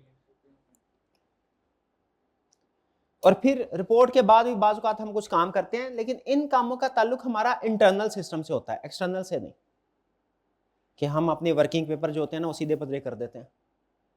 ठीक है, क्वालिटी कंट्रोल रिव्यू करवाते हैं, वो हमारा इंस्टीट्यूट होता है बास का, तो वो आके देखता है, चेक करता है कि काम ठीक किया कि नहीं उन्होंने। लेकिन मेन हमारा एक्सटर्नल वर्ल्ड के साथ जो इंटरेक्शन वो यहाँ पे खत्म हो जाए। तो जो बड़ी बड़ी स्टेजेस हैं, प्रोसेस हैं ऑडिट के, उसमें सुने ये आपने ना पढ़ लेने हैं, याद करने की कोशिश हरगिज नहीं करनी, याद आपको सिर्फ इतना को होना चाहिए। अब जो मैं बोलने लगा हूं, हमारा ऑडिट प्रोसेस के डिफरेंट स्टेजेस है। स्टेप नंबर 1 एक्सेप्टेंस स्टेज, जिसमें हम डिसाइड करते हैं कि क्लाइंट को एक्सेप्ट करना है कि नहीं करना। अगर क्लाइंट को एक्सेप्ट किया जाए तो फिर उसके साथ एग्रीमेंट कर लिया जाता है, return agreement. Acceptance stage. Acceptance stage के बाद दूसरी स्टेज है प्लानिंग स्टेज, जिसमें हम रिस्क असेसमेंट करते हैं कि किन एरियाज में रिस्क ऑफ मिस स्टेटमेंट ज्यादा है, किन में कम है। प्लान और भी काम करते हैं, मैं सिर्फ मेन के ऊपर फोकस करवा रहा हूँ। प्लानिंग में रिस्क असेसमेंट करते हैं। प्लानिंग के बाद जो जो नेक्स्ट स्टेज है, थर्ड, वो है परफॉर्मेंस स्टेज। परफॉर्मेंस स्टेज पे हम फर्दर ऑडिट प्रोसीजर परफॉर्म करते हैं, यानी वो जो पहले रिस्क हमें लग रहा था वो अब हमने क्या किया, अब हम उसको कंफर्म करने की कोशिश कर रहे हैं कि वाकई वो मिस स्टेटमेंट है कि नहीं। ठीक है, उसको एड्रेस करने की, उसको ढूंढने की कोशिश कर रहे हैं। ये परफॉर्मेंस स्टेज है। ठीक है, परफॉर्मेंस स्टेज, इसमें हम क्या क्या procedure perform, further audit procedure. Further audit procedure में कितने प्रोसीजर है? 2, टेस्ट ऑफ कंट्रोल और सब्सटेंटिव प्रोसीजर। और सब्सटेंटिव प्रोसीजर की मजीद 2 टाइप्स या 2 एग्जांपल्स कह लें, एनालिटिकल प्रोसीजर और टेस्ट ऑफ डिटेल्स। ये थोड़ी सी टर्म्स आपके लिए कंफ्यूजिंग होगी, याद कर लें, समझाएं। अभी मैंने समझाई नहीं है, समझानी बाद में। जब प्रोसीजर परफॉर्म कर लेंगे उसके बाद नेक्स्ट स्टेज क्या होगी? Conclusion stage. कंक्लूजन में आपने ये देखना है कि आपने जितने भी प्रोसीजर परफॉर्म कर लिए हैं, क्या उनके नतीजे में कोई मिस स्टेटमेंट सामने आई या नहीं आई। कोई ना कोई मिस स्टेटमेंट सामने आ जाती है, एग्जाम में तो जरूर आएगी। जब भी कोई मिस स्टेटमेंट आए तो आपने जो ऑडिट कंप्लीशन स्टेज है ना, कंप्लीशन स्टेज या कंक्लूजन स्टेज, कंप्लीशन स्टेज या कंक्लूजन, इसमें फिर आपने देखना है जो मिस स्टेटमेंट सामने आई, आपने मैनेजमेंट को कम्युनिकेट करनी है, देखना क्या मैनेजमेंट ने करेक्ट की या नहीं की। अगर मैनेजमेंट ने करेक्ट कर दी तो वो ऐसे हो जाता है जैसे कभी मिस स्टेटमेंट थी ही नहीं। और अगर करेक्ट नहीं की मैनेजमेंट ने तो फिर उसको कहते हैं अनकरेक्टेड मिस स्टेटमेंट। क्या कहते हैं? अनकरेक्टेड। इसको फिर रिपोर्ट में मेंशन करना होता है। और फिर लास्ट स्टेज क्या होगी? रिपोर्टिंग। रिपोर्टिंग में क्या होगा? हम ओपिनियन, और भी पैराग्राफ है लेकिन सबसे अहम पैराग्राफ क्या है? ओपिनियन। अच्छा, अब यहां पे अगर आप ऑडिट को समझ रहे हैं ना, तो मुझे जरा बताइए, ऑडिट रिपोर्ट के अंदर सबसे अहम पैराग्राफ कौन सा है? ओपिनियन। क्या ओपिनियन एक ही तरह का होगा कि ओपिनियन की एक से ज्यादा टाइप्स होंगी? हाँ, एक से ज्यादा टाइप, क्योंकि अगर कोई मिस स्टेटमेंट नहीं है तो ओपिनियन कुछ और होगा, और अगर मिस स्टेटमेंट है तो ऐसा ही होना चाहिए ना। ये है हमारी स्टेजेस सारी। क्लियर हो गए? जो मैंने अभी एंड पे आपको 2 मिनट में सम अप किया है ना, ये अगर आपको समझ आ गया तो बाकी कुछ भी समझ में नहीं आया तो गोली मारे। लेकिन ये चीज, ये सारी समझ आ गई ना, पक्की बात है ना। चलिए यहाँ पे ऐसा करते हैं, 30 सेकंड की ब्रेक लेते हैं, रिफ्रेश कर लेते हैं आगे चलने से पहले। हमारा समझ लीजिए कि थोड़ा इंटरवल आ गया जी, इंटरवल लीजिए जी। उम्मीद है रिफ्रेश हो गए होंगे, रीडिंग कर ली होगी। अब चलते हैं नेक्स्ट कंसेप्ट की तरफ। ठीक है, नेक्स्ट कंसेप्ट है हमारा ऑडिट रिपोर्ट। रीडिंग नहीं भी की, प्रॉब्लम की बात नहीं है, उसमें कोई ऐसा था भी नहीं, सिर्फ आपको ऑडिट की स्टेजेस विजुअलाइज करवानी थी। इसमें से कोई क्वेश्चन नहीं पूछेगा, स्टेजेस में से कोई क्वेश्चन नहीं पूछेगा, सिर्फ इसलिए है ताकि आगे चल के जब हम डिफरेंट कंसेप्ट पढ़ें तो आपको अंदाजा हम किस स्टेज पे हैं। जब पता हो ना हम किस स्टेज पे हैं तो फिर उसका आगा पीछा पता हो कंसेप्ट का, तो अंदाजा हो जाता है कि अब यहाँ पे क्या हो रहा है और क्यों हो रहा है, इसलिए बताया। अब चलते हैं हम नेक्स्ट कंसेप्ट। नेक्स्ट हम क्या करने जा रहे हैं, आपके सामने हम आपके प्रोफेशन की सबसे अहम डॉक्यूमेंट रखने जा रहे हैं, जो कौन सी है? हमारी प्रोफेशनल लाइफ में, ऑडिटर की प्रोफेशनल लाइफ में सबसे बड़ा डिसीजन यही होता है, ऑडिट रिपोर्ट कैसे प्रिपेयर करनी है। ठीक है, प्रैक्टिकली याद रखें, जो आप प्रोसीजर परफॉर्म करते हैं ना, वो हजारों पेजेस होते हैं। हमारा एक एरिया होता था ना, फॉर एग्जांपल इन्वेंट्री का एक लिस्टेड क्लाइंट था हमारा, उसमें मैंने इन्वेंट्री का एरिया वेरीफाई किया ना, जूनियर था, तो उसमें कोई लगभग 450-500 पेजेस थे उस वक्त। जब इतनी ज़्यादा टेक्नोलॉजी एडवांस भी नहीं थी, आज से 20-25 साल पुरानी बात बता रहा हूँ। अब तो जाहिर है ज़्यादा से ज़्यादा एनालिसिस होते हैं, उस वक्त मैनुअल वर्क ज़्यादा था, तो वर्किंग पेपर्स बनाने की स्पीड कम होती थी। एक सफ़ा उस वक्त अगर फर्ज कीजिए 2 घंटे लेता, आजकल तो 10 मिनट में आप एक सफ़ा बना लेते हैं, एनालिसिस भी जी। तो बताना ये चाह रहा हूँ 450-500 एक एरिया, सारे एरियाज को मिला के कुछ समझ लीजिए, कोई उस वक्त भी कोई 5-6 हज़ार सफ़े तो कहीं नहीं गए। ये सारे के थाउजेंड्स ऑफ पेजेस जो आप ऑडिट प्रोसीजर परफॉर्म करते हुए यूज करते हैं ना, ये आपकी फर्म के अंदर रह जाते हैं। एक्सटर्नल वर्ल्ड को सिर्फ एक पेज जाता है। वो एक पेज क्या होता है? एलिमेंट्स ऑफ एश्योरेंस एंगेजमेंट में हमने पढ़ा था ना, एविडेंस भी एक एलिमेंट है, रिपोर्ट भी एक एलिमेंट है, लेकिन इन दोनों में एक मेजर डिफरेंस पता क्या है? एविडेंस सारे का सारा आपके पास रह जाता है, रिपोर्ट क्या होती है वो आगे दे। कभी खुदा ना किसी हॉस्पिटल में जाना हो ना, तो आप देखते हो वहाँ पे जो पेशेंट एडमिट होते हैं ना, हर पेशेंट की फाइल मिलती है, उसमें बहुत से पेजेस होते हैं, लेकिन जब पेशेंट को डिस्चार्ज कर रहे होते हैं ना, वो फाइल मुझे बताइए क्या पेशेंट को साथ दे देते हैं? अपने पास डिस्चार्ज स्लिप देते हैं, उनकी अपनी इंटरनल डॉक्यूमेंट। वो कोई लीगल केस हो, लिटिगेशन हो, तो तब उसकी जरूरत पड़ती है, वरना उसकी जरूरत नहीं पड़ती। लेकिन उस बात का सबूत होता है कि डॉक्टर ने उसका डायग्नोस ठीक किया है और उस डायग्नोस के मुताबिक ट्रीटमेंट ठीक किया है। इसी तरह हमने भी सारे एविडेंस अपने पास रखने हैं। जब ऑडिट कंप्लीट हो जाएगा, सिर्फ एक पेज एक्सटर्नल वर्ल्ड को देना, वो क्या कहलाएगा? Audit report. अब आप ये सीखने जा रहे हैं कि उस ऑडिट रिपोर्ट के अंदर क्या क्या चीजें लिखी जाएगी, क्योंकि आपने वो ऑडिट रिपोर्ट बनानी है, आपने वो ऑडिट रिपोर्ट बनानी है, प्रिपेयर कर। वैसे तो ड्राफ्ट अवेलेबल है आजकल, आपको पता है ये स्टैंडर्ड टेम्पलेट्स मौजूद होते हैं, लेकिन फिर भी आपको पता होना चाहिए कि बनता कैसे में, चीजें क्या क्या होनी चाहिए। सबसे पहले जब आप कोई भी रिपोर्ट स्टडी करेंगे, देखेंगे सबसे पहले उस पर क्या लिखा होगा? पहला एलिमेंट। अच्छा, इसको हम बोलते हैं एलिमेंट। लफ्ज एलिमेंट और लफ्ज पैराग्राफ में थोड़ा सा फर्क है। एलिमेंट पैराग्राफ वो होता है जो सेंटेंस फॉर्म में लिखा हो, एलिमेंट वो होता है जो हिस्सा होता है उसका। जैसे टाइटल, टाइटल से मुराद क्या है? रिपोर्ट कोई भी देखेंगे ना, उसमें सबसे पहले टाइटल हेडिंग लिखी होगी, ये क्या है? लिखा होगा ये है independent auditors report. Title, title एक एलिमेंट है, पैराग्राफ नहीं है, क्योंकि उसमें लंबी चौड़ी इंग्लिश सेंटेंस वाली नहीं लिखी होती। ठीक है, तो बहरहाल एलिमेंट्स मैं आपको समझाने जा रहा हूं। एलिमेंट्स में पैराग्राफ भी सारे शामिल हो जाएंगे। एलिमेंट्स ऑफ ऑडिट रिपोर्ट का मतलब क्या है? ऑडिट रिपोर्ट के अंदर कौन कौन से हिस्से हैं? पहला हिस्सा, सबसे पहला टाइटल। ये टाइटल क्यों दिया जाता है? ताकि पता चल जाए भाई रिपोर्ट की और भी बड़ी किस्में हैं, एक डायरेक्टर रिपोर्ट भी होती है, कभी सुना है? Director report. तो कैसे पता चलेगा ये जो आपके सामने रिपोर्ट है ये डायरेक्टर रिपोर्ट है कि ऑडिटर रिपोर्ट है? टाइटल से, टाइटल से पता चलेगा। ठीक है जी। इंडिपेंडेंट ऑडिटर्स रिपोर्ट लिखा होगा। फिर इसके बाद और एलिमेंट क्या लिखा होगा? एड्रेसी। एड्रेसी से क्या मुराद क्या है? हाँ, किसको रिपोर्ट दी जा रही है? ये अगर स्टैट्यूटरी ऑडिट हो तो ये नॉर्मली शेयर होल्डर ही होते हैं, लेकिन अगर नॉन स्टैट्यूटरी ऑडिट हो ना, तो शेयर होल्डर के अलावा कोई और लोग भी हो सकते हैं। जैसे अगर ऑडिट बैंक के कहने पे करवाया जा रहा है, तो वो कौन होगा फिर? वो कोई बैंकर होगा। एक हमारी एक एक्सरसाइज हुई थी, एक इंटरनेशनल ग्रुप था, वो पाकिस्तान में एक कंपनी को बाय करना चाह रहा था, लोकल कंपनी को।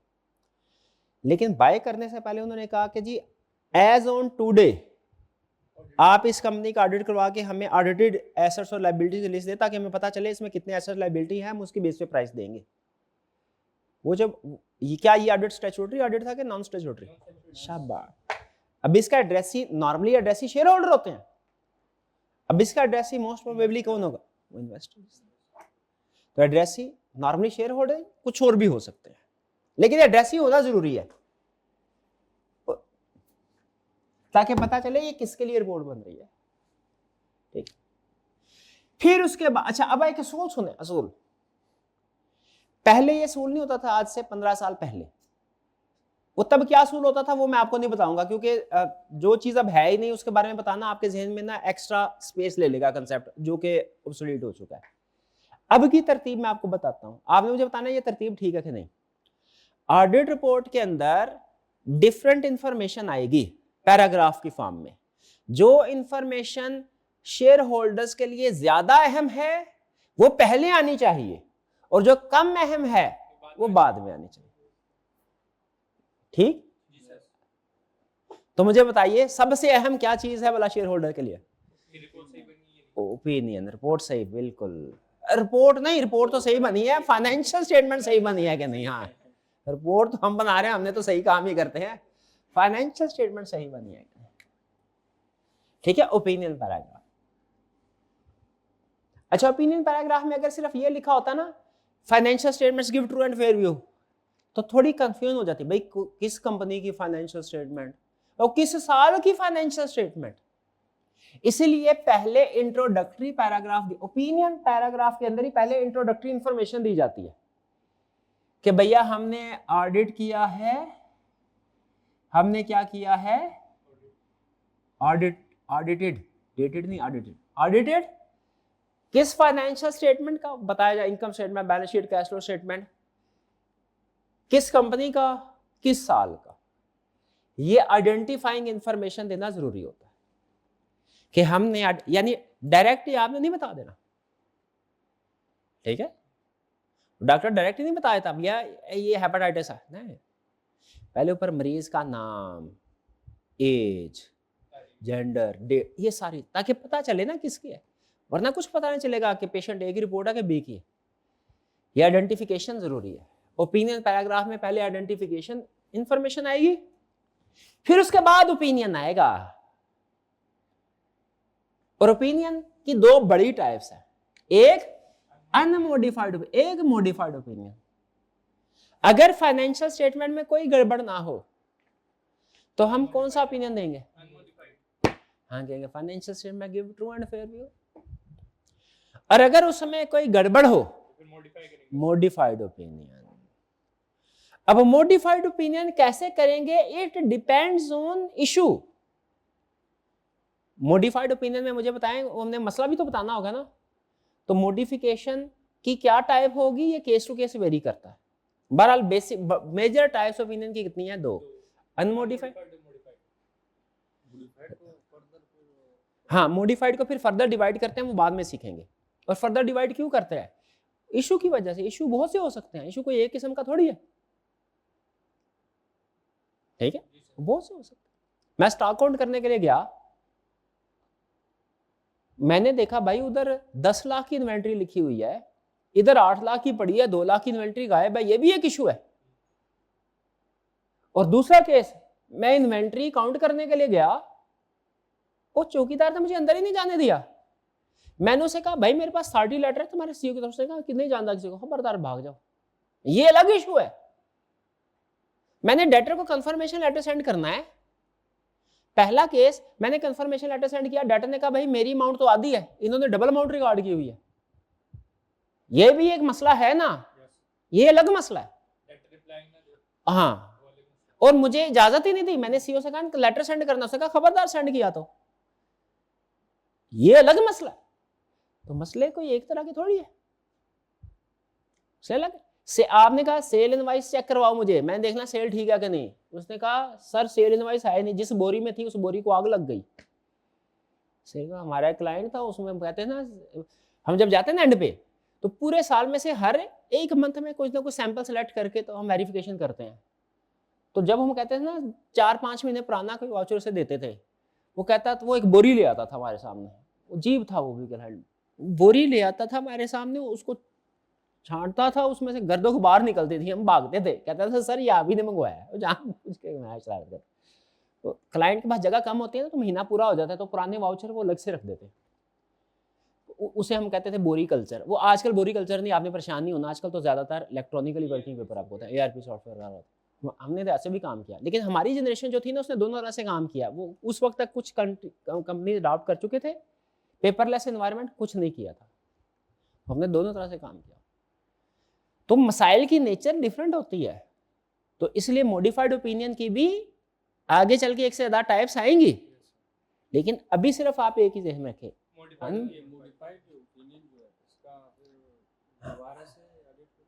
हाँ, ये मॉडिफाइड ओपिनियन में मजीद कुछ भी नहीं सोचना, ये सब कुछ मैंने आपको बाद में सिखाना है। अभी फिलहाल सिर्फ इतना ध्यान में रखिए, या ओपिनियन अनमोडिफाइड होगा। आरटीआई ने रिपोर्ट दी, जैसे ही स्टॉक एक्सचेंज में पहुंची शेयर की प्राइस डाउन हो गई, बताइए उस रिपोर्ट में कौन सा ओपिनियन था? मॉडिफाइड था। मॉडिफाइड था। मॉडिफाइड ओपिनियन शेयर होल्डर के लिए नेगेटिव न्यूज होती है। हाँ जी, कि गड़बड़ चल रही है ये चीज। भैया ओपिनियन समझ आ गए? अच्छा, ओपिनियन के बाद एक सेक्शन था बेसिस ऑफ ओपिनियन। ये हमेशा इकट्ठे होते हैं, लाजिम और मलजूम। क्या मुहावरे होते हैं? एक मुहावरा है लाजिम और मलजूम, एक होता है हमारा क्या, चोली दामन का साथ, और क्या, एक जान दो कालिब, कुछ भी कह ले। ये दोनों पैराग्राफ हमेशा इकट्ठे आएंगे और सबसे पहले आएंगे रिपोर्ट के अंदर। ओपिनियन में, ओपिनियन बेसिस ऑफ ओपिनियन में क्या कह रहे होते हैं? ओपिनियन की बेसिस क्या है? ओपिनियन के डिफरेंट बेसिस हो सकती है ना। एक ओपिनियन की बेसिस ये हो सकती है, भैया मैंने ओपिनियन दिया क्यों? क्योंकि मुझे उन्होंने ऐसा ब्रीफ केस दिया था जो नोटों से भरा हुआ था।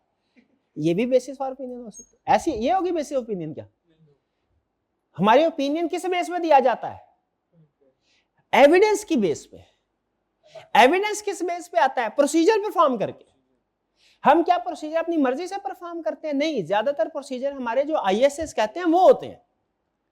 तो हमारे ओपिनियन की बेसिस क्या है? एविडेंस है बेस, प्रोसीजर है बेस। आईएसएस को हमने कंप्लाई किया, हमने कोड ऑफ एथिक्स को कंप्लाई किया है, फिर जाके हमारे पास एविडेंस आया जो बेसिस ऑफ ओपिनियन में हम दे रहे हैं। तो बेसिस ऑफ ओपिनियन में क्या कहा जाएगा? हमने कंप्लाई, बेसिस ऑफ ओपिनियन क्या है? एविडेंस। और फिर एविडेंस प्रोसीजर से आता है ना, कल पढ़ा था। प्रोसीजर कहां पे लिखे हुए हैं? आईएसएस में। आईएफआरएस में और आईएसए में क्या फर्क है? आईएफआरएस अकाउंटेंट्स के लिए है, उसमें लिखा हुआ है फाइनेंशियल स्टेटमेंट कैसे प्रिपेयर करनी है। आईएसएस मतलब international standards on auditing. ISS auditor के लिए है, इसमें लिखा हुआ है ऑडिट कैसे करना है। और फिर code of ethics. Code of ethics क्या है? ऑडिटर के अच्छा ऑडिटर, अच्छा ऑडिटर। आईएसएस बनाते हैं ऑडिटर, कोड ऑफ एथिक्स क्या बनाता है? अच्छा ऑडिटर। इंडिपेंडेंस की रिक्वायरमेंट्स इसमें है, कैसे बिहेव करना इसमें है। कोड ऑफ एथिक्स में एक जगह लिखा हुआ है, छोटी सी मिसाल आपको सिंप्लीफाई, अगर कभी आपने क्लाइंट को मिस स्टेटमेंट, गपशप का टाइम, गपशप टाइम शुरू, एक रियल केस बता रहा हूं आपको, पाकिस्तान का नहीं, यूएसए का है। ऑडिटर मैनेजर था एक, उसने क्लाइंट के सीएफओ से कहा सर आपने डेप्रिसिएशन ठीक कैलकुलेट नहीं किया। सीएफओ ने कहा सर ठीक कैलकुलेट किया। ऑडिटर अपने ऑफिस में बैठा था फॉर्म में, उन्होंने कहा सर आके मुझे एक्सप्लेन कर दें। सीएफओ आ गया। ऑडिटर वो थोड़ा गर्म मिजाज का था, ऑडिटर मैनेजर, उसने कहा सर ये गलत किया आपने। सीएफओ कहा नहीं सर ठीक किया। उसे अब पता नहीं क्या, वो उसके पास ना कोई उधर पिस्टल पड़ी हुई थी, अब अल्लाह जाने किस चक्कर में उसने रखी थी। बाकायदा ये पब्लिश हुआ था केस। उसने दराज खोला ऑडिटर ने, चार्टर्ड अकाउंटेंट्स वाले ये समझ था, पिस्टल निकाली, सीएफओ के, उसने कहा हाँ बताएं। वो घूम गया होगा उसका दिमाग, कुछ सीएफओ ने भी कुछ ना कुछ कहा होगा, उसका दिमाग घूमा। बहरहाल सीएफओ कहने का सर जो आप कहते हैं वही, ये कह के निकल गया। बाहर आके उसने जो उधर का इंस्टीट्यूट था ना रेगुलेटर, उसको कंप्लेन कर दी। मुझे बताइए ये पर्सन ऑडिटर तो है क्या? अच्छा ऑडिटर है? नहीं। उसके ऊपर एलिगेशन लगी थी लैक ऑफ प्रोफेशनल बिहेवियर, इस पर्सन का बिहेवियर ठीक नहीं है।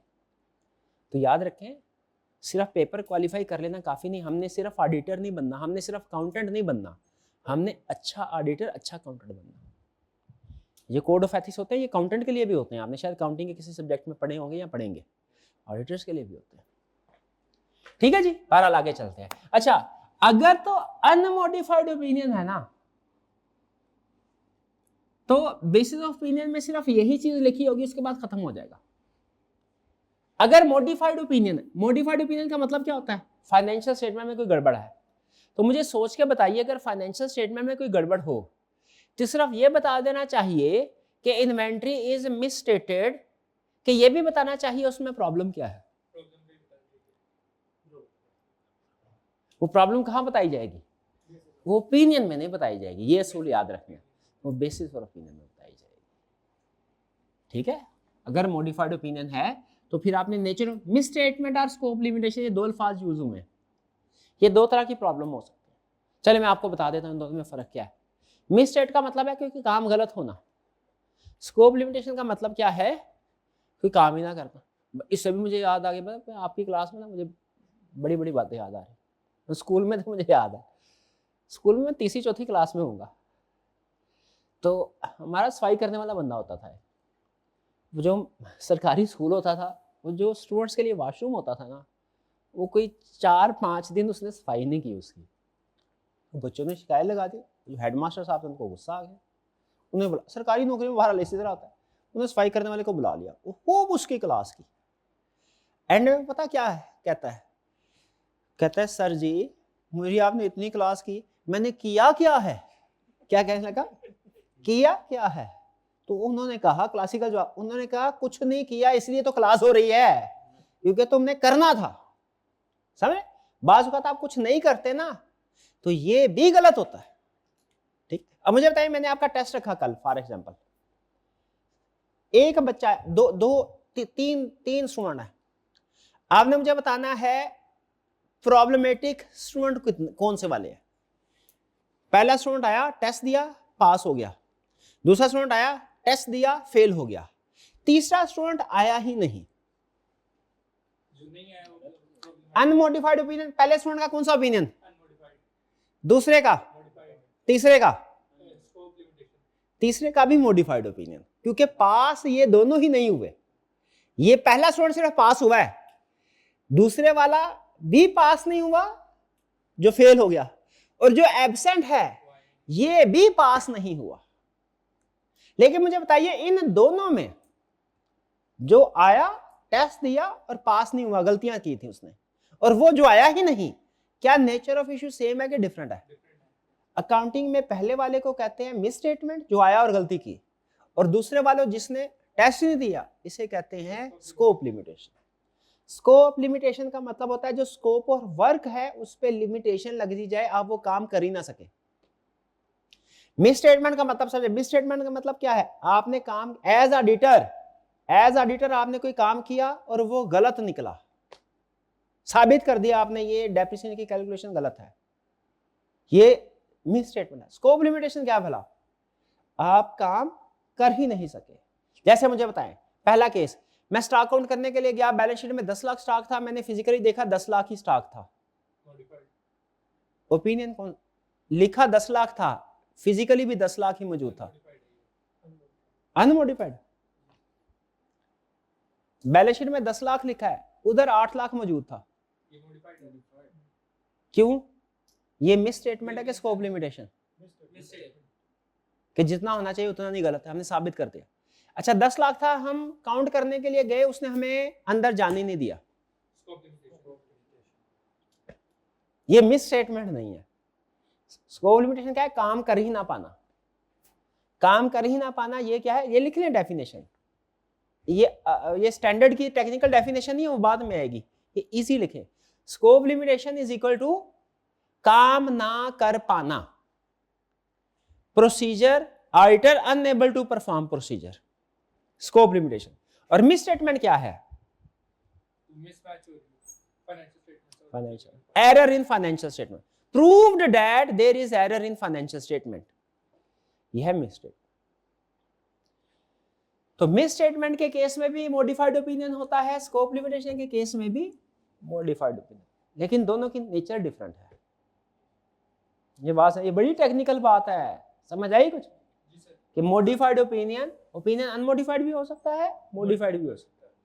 मॉडिफाइड की दो रीजन हो सकती है, अगर अनमोडिफाइड ओपिनियन है तो बेसिस फॉर ओपिनियन में सिर्फ ऊपर वाली इंफॉर्मेशन, इंट्रोडक्टरी इंफॉर्मेशन खत्म, और अगर मॉडिफाइड ओपिनियन है, फिर इसके बाद लिखते हैं एक, जी हाँ, जब मसला ही नहीं है तो बेसिस ऑफ ओपिनियन क्यों दे रहे हैं, शाबाश। ये आज से 15 साल पहले रूल ये था कि अगर अनमोडिफाइड ओपिनियन है ना तो बेसिस फॉर ओपिनियन ना दो, मॉडिफाइड है तो फिर तो फ्री चाहिए होता है, ये आपके वाले सोर्स। अब वो कहते हैं नहीं, अगर अनमोडिफाइड ओपिनियन भी दिया है ना तो कम से कम आपने ये बताना है कि आपने अनमोडिफाइड ओपिनियन दिया है तो क्यों दिया, किस वजह से दिया है। चलिए मैं आपको थोड़ी सी डिटेल बताता हूँ इसके बारे में। नेक्स्ट कंसेप्ट को भी इससे रिलेट करता हूँ। सारे एविडेंस के प्रोसीजर वर्किंग पेपर किसके पास है? ऑडिट फर्म के पास। एक्सटर्नल वर्ल्ड के पास क्या जाता है? एक पेपर। तो एक्सटर्नल वर्ल्ड ये कहती है, समझती है कि ऑडिटर शायद कुछ भी नहीं करता, वो तो सिर्फ एक सफे पे साइन करके हमें दे देता है। तो ऑडिटर को बताना चाहिए क्या कि भाई एक साइन के लिए मैंने क्या कुछ काम किया है। तो यहां पे जेनेरिक फॉर्म में बता रहा होता है कि ये अनमोडिफाइड ओपिनियन देने के लिए मैंने आईएसएस के मुताबिक प्रोसीजर परफॉर्म किए हैं और कोड ऑफ एथिक्स के कंडीशन को पूरा किया है, यहां पे ये बताने के लिए, ताकि यूजर ये ना समझे घर बैठ के साइन करते हैं, बल्कि यहां पे तो वो लिखता है कि हमने आईएसएस के मुताबिक ऑडिट प्रोसीजर परफॉर्म किया है। अब वो ऑडिट प्रोसीजर कौन से परफॉर्म किए हैं वो भी लिखता है, वो नेक्स्ट पैराग्राफ में। नेक्स्ट पैराग्राफ कौन सा वाला? की ऑडिट में। इस पैराग्राफ में वो ये लिखता है हमने आईएसएस के मुताबिक प्रोसीजर परफॉर्म किए हैं और एविडेंस ऑब्टेन किया है। जनरल स्टेटमेंट होती है। अब एग्जैक्टली कौन से प्रोसीजर परफॉर्म किए हैं ये यहां पे नहीं लिखता, ये कहां पे लिखेगा? की ऑडिट। की ऑडिट मैटर क्या है? नाम से जाहिर है इसमें ऑडिट से रिलेटेड कुछ अहम मैटर। की मींस अहम, मैटर मींस मसले मसाइल। किससे रिलेटेड? जाहिर ऑडिट कर रहे हैं तो ऑडिट मैटर ही होंगे।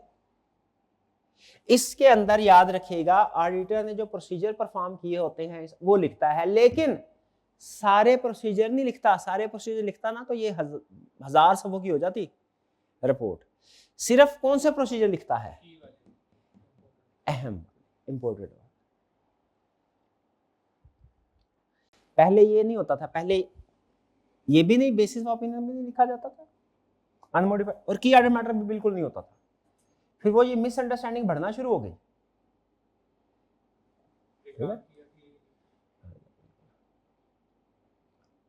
ठीक है, तो फिर ये की ऑडिट मैटर देना शुरू करते हैं। Clear? Next, other information. Other information क्या होती है? इसको, ये आपके सिलेबस में नहीं है, ये रिपोर्ट में भी उसने नहीं दी हुई। मैं चले बता देता हूं, उसमें कुछ इनडायरेक्टली ना कुछ कंसेप्ट डिस्कस जरूर हुआ है। नहीं चले ये रहने दे, ये मैं आपको बताऊंगा जरूर, लेकिन फिर किसी और वक्त। नेक्स्ट क्या है? मैनेजमेंट और ऑडिटर की क्या रिस्पॉन्सिबिलिटी? ये तो आपको पता ही है। मैनेजमेंट की क्या रिस्पॉन्सिबिलिटी होती है? और इंटरनल कंट्रोल। इंटरनल कंट्रोल मैंने आपको बताया क्या होता है? इंटरनल कंट्रोल नहीं बताया आपको? क्या नहीं बताया होगा। और going concern assessment. Going concern तो अकाउंटिंग में पढ़ा होगा आपने। गोइंग कंपनी गोइंग कंसर्न है कि नहीं, ये असेसमेंट करनी होती है ना। ये किसने करनी होती है? मैनेजमेंट। अच्छा, इंटरनल कंट्रोल है? इंटरनल कंट्रोल होता है इंटरनल सिस्टम कंपनी का, कि कंपनी किस तरीके से ट्रांजैक्शन रिकॉर्ड करती है। ये मेरा मैंने बताया आपको? वो नहीं? ओके, चलो। इंटरनल कंट्रोल समझ।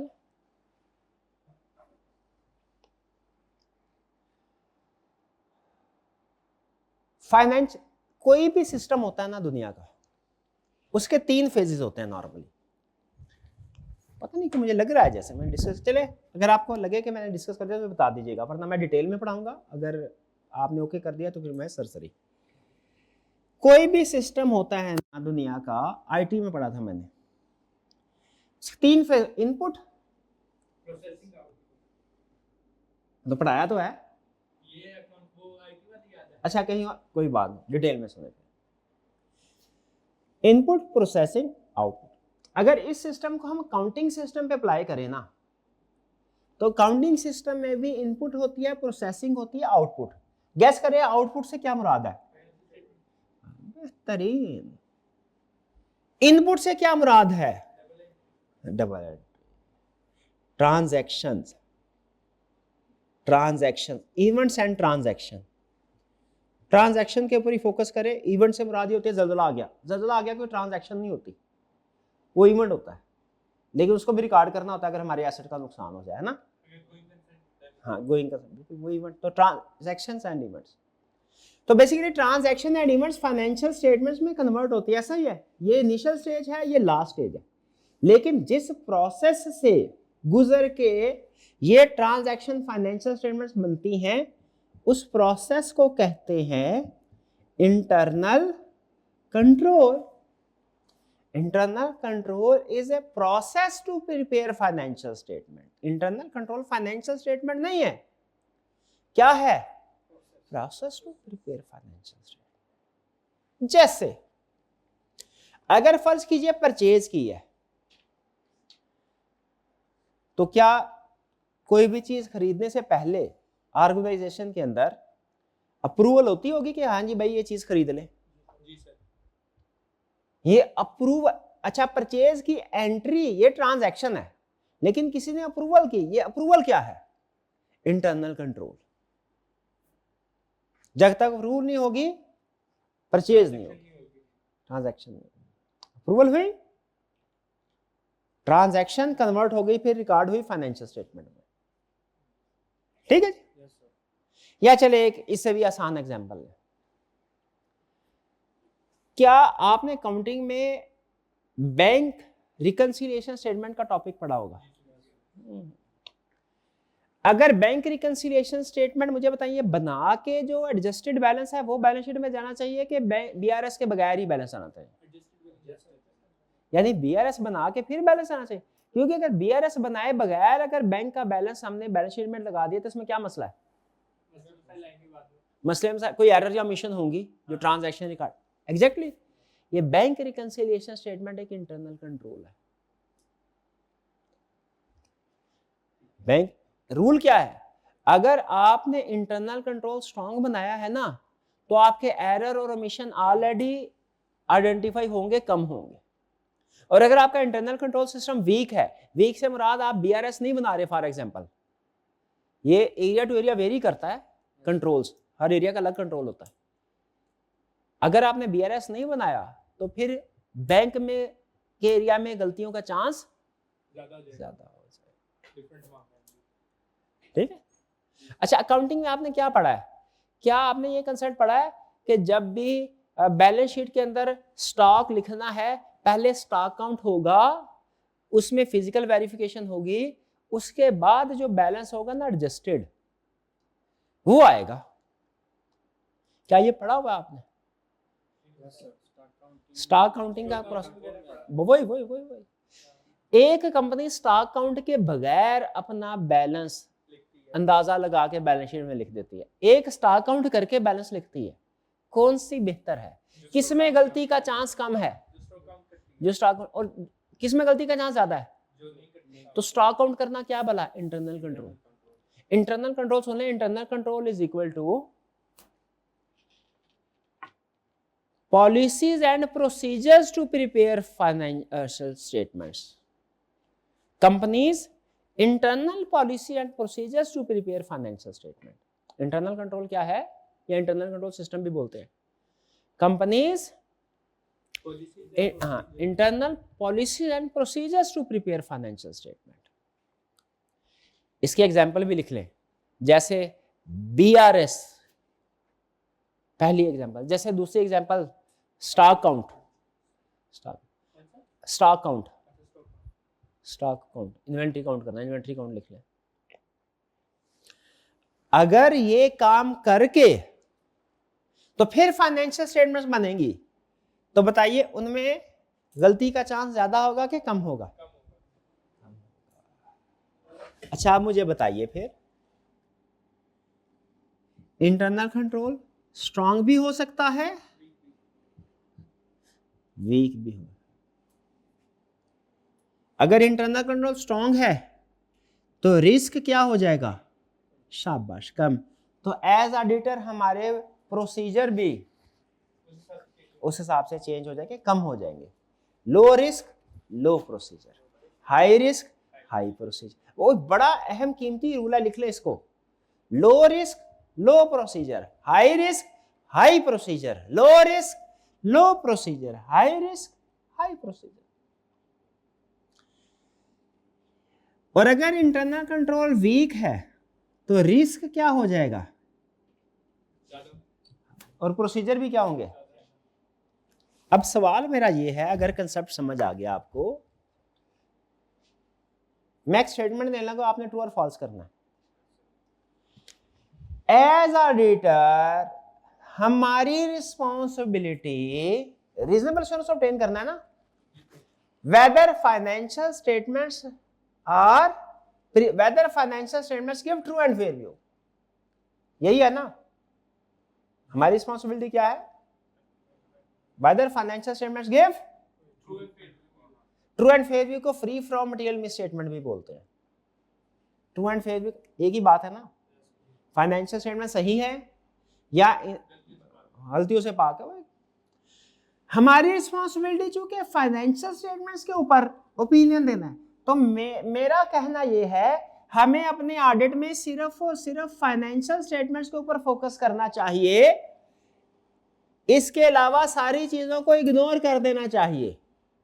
ट्रू और फॉल्स, ये खुश किया, शाबाश फॉल्स। क्यों? हाँ, क्योंकि हमने रिस्क असेसमेंट भी करनी होती है। रिस्क असेसमेंट के लिए इंटरनल कंट्रोल्स को अंडरस्टैंड करना जरूरी है, ठीक है। हम पहले बल्कि फोकस हमारा फाइनेंशियल स्टेटमेंट भी होगा, लेकिन इंटरनल कंट्रोल को भी हमने इग्नोर नहीं करना। हम इंटरनल कंट्रोल को अंडरस्टैंड करेंगे। क्या करेंगे? We will obtain understanding of internal control. किस लिए? इंटरनल कंट्रोल पे ओपिनियन देने के लिए। नहीं नहीं नहीं नहीं, इंटरनल कंट्रोल पे ओपिनियन तो देना ही नहीं। हमने ओपिनियन किस चीज के ऊपर देना होता है? फाइनेंशियल में ठीक है कि गलत है। इंटरनल कंट्रोल ठीक है कि गलत है, इसके ऊपर तो ओपिनियन देना ही नहीं। तो फिर हम इंटरनल कंट्रोल को किस लिए अंडरस्टैंड कर रहे हैं? हाँ, ये देखने के लिए कि इंटरनल कंट्रोल स्ट्रांग है कि वीक है, ये देखने के लिए कि रिस्क ज्यादा है कि।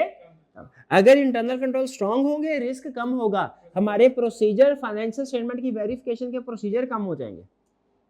और अगर इंटरनल कंट्रोल वीक है रिस्क ज्यादा हो जाएगा, हमारे फाइनेंशियल प्रोसीजर भी ज्यादा। ये छोटा सा स्ट्रक्चर है, इसको लिख ले, बना।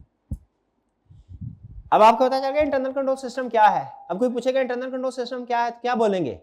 कंपनी के internal policy and procedure to prepare financial statement. फिर वो बंदा पूछेगा, अच्छा जब हमारी रिस्पॉन्सिबिलिटी फाइनेंशियल स्टेटमेंट्स की है ओपिनियन देने की, इंटरनल कंट्रोल की तो रिस्पॉन्सिबिलिटी है ही नहीं, तो इंटरनल कंट्रोल को हम क्यों अंडरस्टैंड करते हैं? तो आपने क्या बताना है? रिस्क असेसमेंट के लिए। अगर इंटरनल कंट्रोल स्ट्रांग है तो रिस्क कम होगा और कम प्रोसीजर करेंगे। अगर इंटरनल कंट्रोल वीक है तो ज्यादा रिस्क ज्यादा प्रोसीजर। तो मैनेजमेंट की रिस्पॉन्सिबिलिटी में क्या है? इंटरनल कंट्रोल को डिजाइन इंप्लीमेंट करना। ये इंटरनल कंट्रोल याद रहे, बनाना मैनेजमेंट की जिम्मेदारी है, इसको अंडरस्टैंड करना यानी operate management. Stock count management करेगी, हमने सिर्फ ये देखना है कि स्टॉक काउंट हुआ है कि नहीं हुआ, ये अंडरस्टैंडिंग, और हुआ तो ठीक से हुआ। डन। बैंक रिकंसिलिएशन स्टेटमेंट बनानी मैनेजमेंट ने है, रिस्पॉन्सिबिलिटी इंटरनल कंट्रोल किसकी है? मैनेजमेंट की। हमने सिर्फ अंडरस्टैंड करना है। अंडरस्टैंड करने का मतलब क्या है? हमने सिर्फ ये देखना है भाई बीआरएस बननी है कि नहीं बन रही, बनाएगी कोई, समझ रहे हैं? जी sir. Internal control design implement and operate करना किसकी जिम्मेदारी है? और हमारी जिम्मेदारी क्या है? सिर्फ बननी है कि अंडरस्टैंडिंग हासिल करना, ठीक है। तो इसीलिए उसने कहा मैनेजमेंट की फाइनेंशियल मैनेजमेंट गोइंग कंसर्न। और आईटी की रिस्पांसिबिलिटी क्या है? रीजनेबल एश्योरेंस ऑब्टेन करना, क्या एब्सोल्यूट एश्योरेंस ऑब्टेन करना? पक्की बात, एब्सोल्यूट होती नहीं सर अगर ये सारे काम तो मैनेजमेंट नहीं करना तो वो तो इसमें घपला करेंगे, स्टॉक काउंटिंग में चेंजिंग। हाँ, तो वो बिल्कुल है, सारे काम मैनेजमेंट ने तो घपला करेंगे बिल्कुल। तो हम भी तो चुप करके नहीं बैठे होंगे, अगर हमें अंदाजा हो गया घपला किया है, हम उस एरिया के अंदर घुस जाएंगे, उसकी इच्ची बिच्ची कर देंगे। फिर हम जहां पे हमारा रिस्क ज्यादा हो जाता है ना, जब हमें खतरा मिल हो गया ना कि मैनेजमेंट ने घपला किया है, हमारा रिस्क क्या होगा? बढ़ जाएगा। हम उस एरिया के अंदर घुस के ऊपर पूरी टीम को कहेंगे लग जाओ भाई, इधर ढूंढ के लाओ, ठीक है। तो ये ऑडिटर की रिस्पॉन्सिबिलिटी। अच्छा, ऑडिटर की रिस्पॉन्सिबिलिटी का पैराग्राफ सबसे बड़ा पैराग्राफ है। ऑडिटर इसके पीछे भी एक वजह है कि ऑडिटर के रोल को ठीक तरीके से नहीं समझा जाता था। ऑडिटर के रोल को क्लैरिफिकेशन के लिए कि एक्चुअली क्या चीज ऑडिटर की रिस्पॉन्सिबिलिटी में शामिल है। बहुत सी चीजें जो ऑडिटर की रिस्पॉन्सिबिलिटी में नहीं होती थी ना, लोग समझते थे ये भी ऑडिटर की रिस्पॉन्सिबिलिटी में शामिल है। लोग समझते थे ऑडिटर एब्सोल्यूट एश्योरेंस देता है, गलत। लोग समझते थे ऑडिटर 100% टेस्टिंग करता है, गलत। लोग समझते थे ऑडिटर इंटरनल कंट्रोल पे ओपिनियन देता है, गलत। लोग समझते थे कि फाइनेंशियल स्टेटमेंट्स ऑडिटर प्रिपेयर करता है, गलत। ये रिसर्च हुई थी, उस रिसर्च से ये मिसअंडरस्टैंडिंग सामने आई थी, इसको एक्सपेक्टेशन गैप बोलते हैं। फिर इस एक्सपेक्टेशन गैप हमने कहा भाई जनरल पब्लिक जो है ना, जनरल पब्लिक ज्यादा पढ़ी लिखी नहीं ना होती, शेयर होल्डर। हमने कहा जनरल पब्लिक को तो पता ही नहीं चलता कि कौन सी चीज ऑडिटर की रिस्पॉन्सिबिलिटी है और कौन सी मैनेजमेंट की रिस्पॉन्सिबिलिटी है। तो फिर क्लैरिफाई करने के लिए हमने ऑडिट रिपोर्ट के अंदर जो ऑडिटर की रिस्पॉन्सिबिलिटी है उसको थोड़ा बढ़ा के मजीद एक्सप्लेन किया। इसमें आपको एक्सप्लेनेशन मिलेगी, ठीक है जी। फिर इसके बाद फिर डेट आती है, सिग्नेचर आते हैं और लोकेशन की, ऑडिट फर्म किस लोकेशन पे है। वो पैराग्राफ नहीं है, वो सिर्फ एलिमेंट है। मेन पैराग्राफ यही है, ये है मेन पैराग्राफ ऑडिट रिपोर्ट के।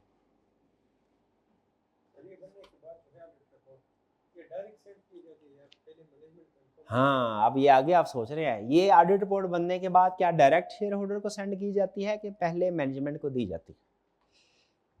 एक कॉपी ऑडिटर अपने पास रखता है, एक मैनेजमेंट को देता है और मैनेजमेंट को कहता है ए मैनेजमेंट, जब तुम फाइनेंशियल स्टेटमेंट शेयर होल्डर को इशू करो ना एजीएम, तो उसके साथ ही ऑडिट रिपोर्ट भी लगा लो। एजीएम से भी पहले रिक्वायरमेंट होती है अपलोड करने की वेबसाइट के ऊपर, एजीएम में भी प्रेजेंट की जाती है, एजीएम से पहले भी अपलोड कर दी जाती है। आप फिलहाल समझ लें एजीएम में प्रेजेंट की जाती है, अगर ये कंसेप्ट आपका बना हुआ तो ठीक है। तो अब आपके में अगला सवाल पता क्या आ रहा होगा कि अगर ऑडिट रिपोर्ट ऑडिटर ने मैनेजमेंट को दी है, मैनेजमेंट ने आगे शेयर होल्डर चेंज करते तो क्या होगा? हाँ जी, एक काफी हमारे पास होगी, हम मैच एजीएम में हम भी जाते हैं, हम मैच कर लेते हैं भाई।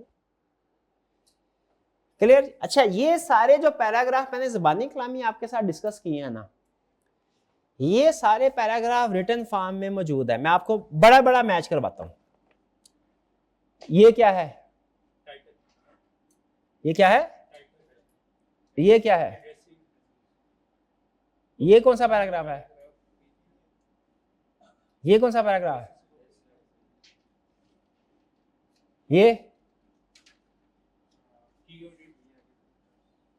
ये सिर्फ डेफिनेशन दी है, मैटर्स उसने नहीं कहा। मैटर्स उसने कहा है कि ये बाद में आपको सिखाएंगे किसी और जगह।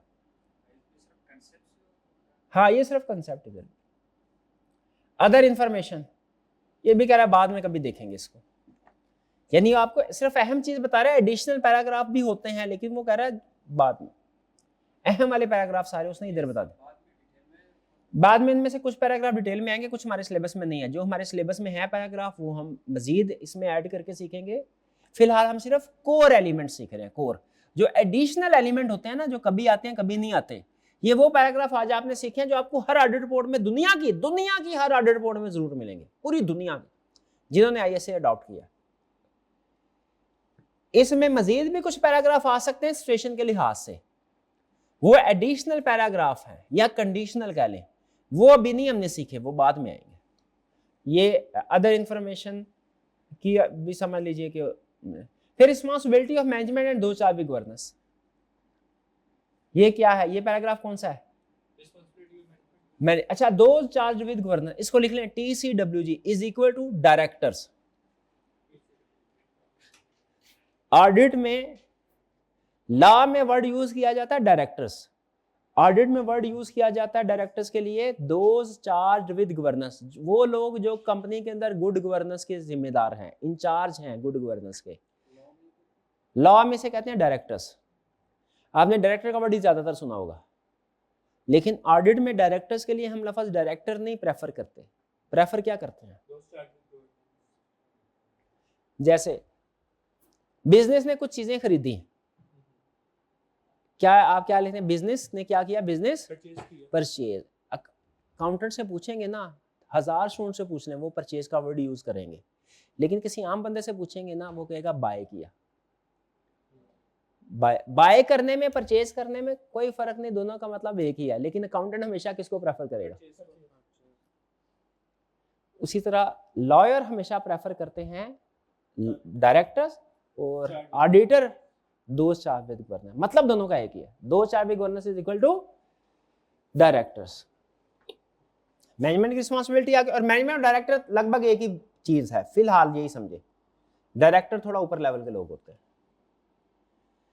ऑडिटर से रिस्पॉन्सिबिलिटी आ गई, और अब देखिए ऑडिटर की रिस्पॉन्सिबिलिटी आपको ज्यादा डिटेल्ड है ना, ये ज्यादा डिटेल्ड है। क्यों सबसे ज्यादा लेंथी क्यों है भला? एक्सप्लेन किया गया ताकि हम यूजर्स को हमारी रिस्पॉन्सिबिलिटी क्लियर हो, हम क्या करते हैं, हमारे बारे में गलतफहमी का शिकार ना हो।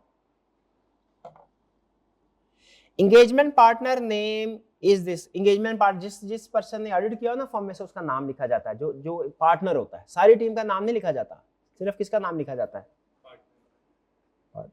फिर वो पार्टनर सिग्नेचर करता है, एड्रेस सिटी नेम और डेट लिखी जाती है। वो फर्म का पार्टनर वही साइन करेगा जिसने इस एंगेजमेंट को वेरीफाई किया। हाँ, लेकिन नाम किसका आता है? लीडर का। नाम लीडर का आएगा ना, प्रोसीजर दूसरे लोग परफॉर्म कर रहे होंगे, लेकिन सीनियर कौन है? ये मोस्ट सीनियर पर्सन होता है टीम का। टीम में ये भी कुछ प्रोसीजर परफॉर्म करता है, लेकिन अपने लेवल के।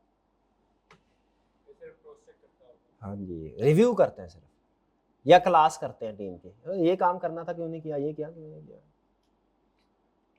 ये टर्म्स है, ये मैं आपको बता चुका हूँ ज़बानी कलामी, ठीक है जी। अच्छा, फिर आज की होम असाइनमेंट सुनने क्या है? चैप्टर 1 हमारा कंप्लीट हो गया। कल अब आपके सामने मैंने रखने हैं क्वेश्चंस, वो कल क्लास में आपको बताऊंगा, क्योंकि फर्स्ट चैप्टर कंप्लीट हुआ तो आपने अपना स्टडी हब के ऊपर किस तरीके से इनको प्रैक्टिस करना है। अगर फर्स्ट करें स्टडी हब की एक्सेस नहीं है तो फिर क्या करना है, ये चीज़ें मैं आपको कल शेयर करूंगा। आज के दिन में आपने ऑडिट रिपोर्ट को रीड करना है। क्या करना है? रीड।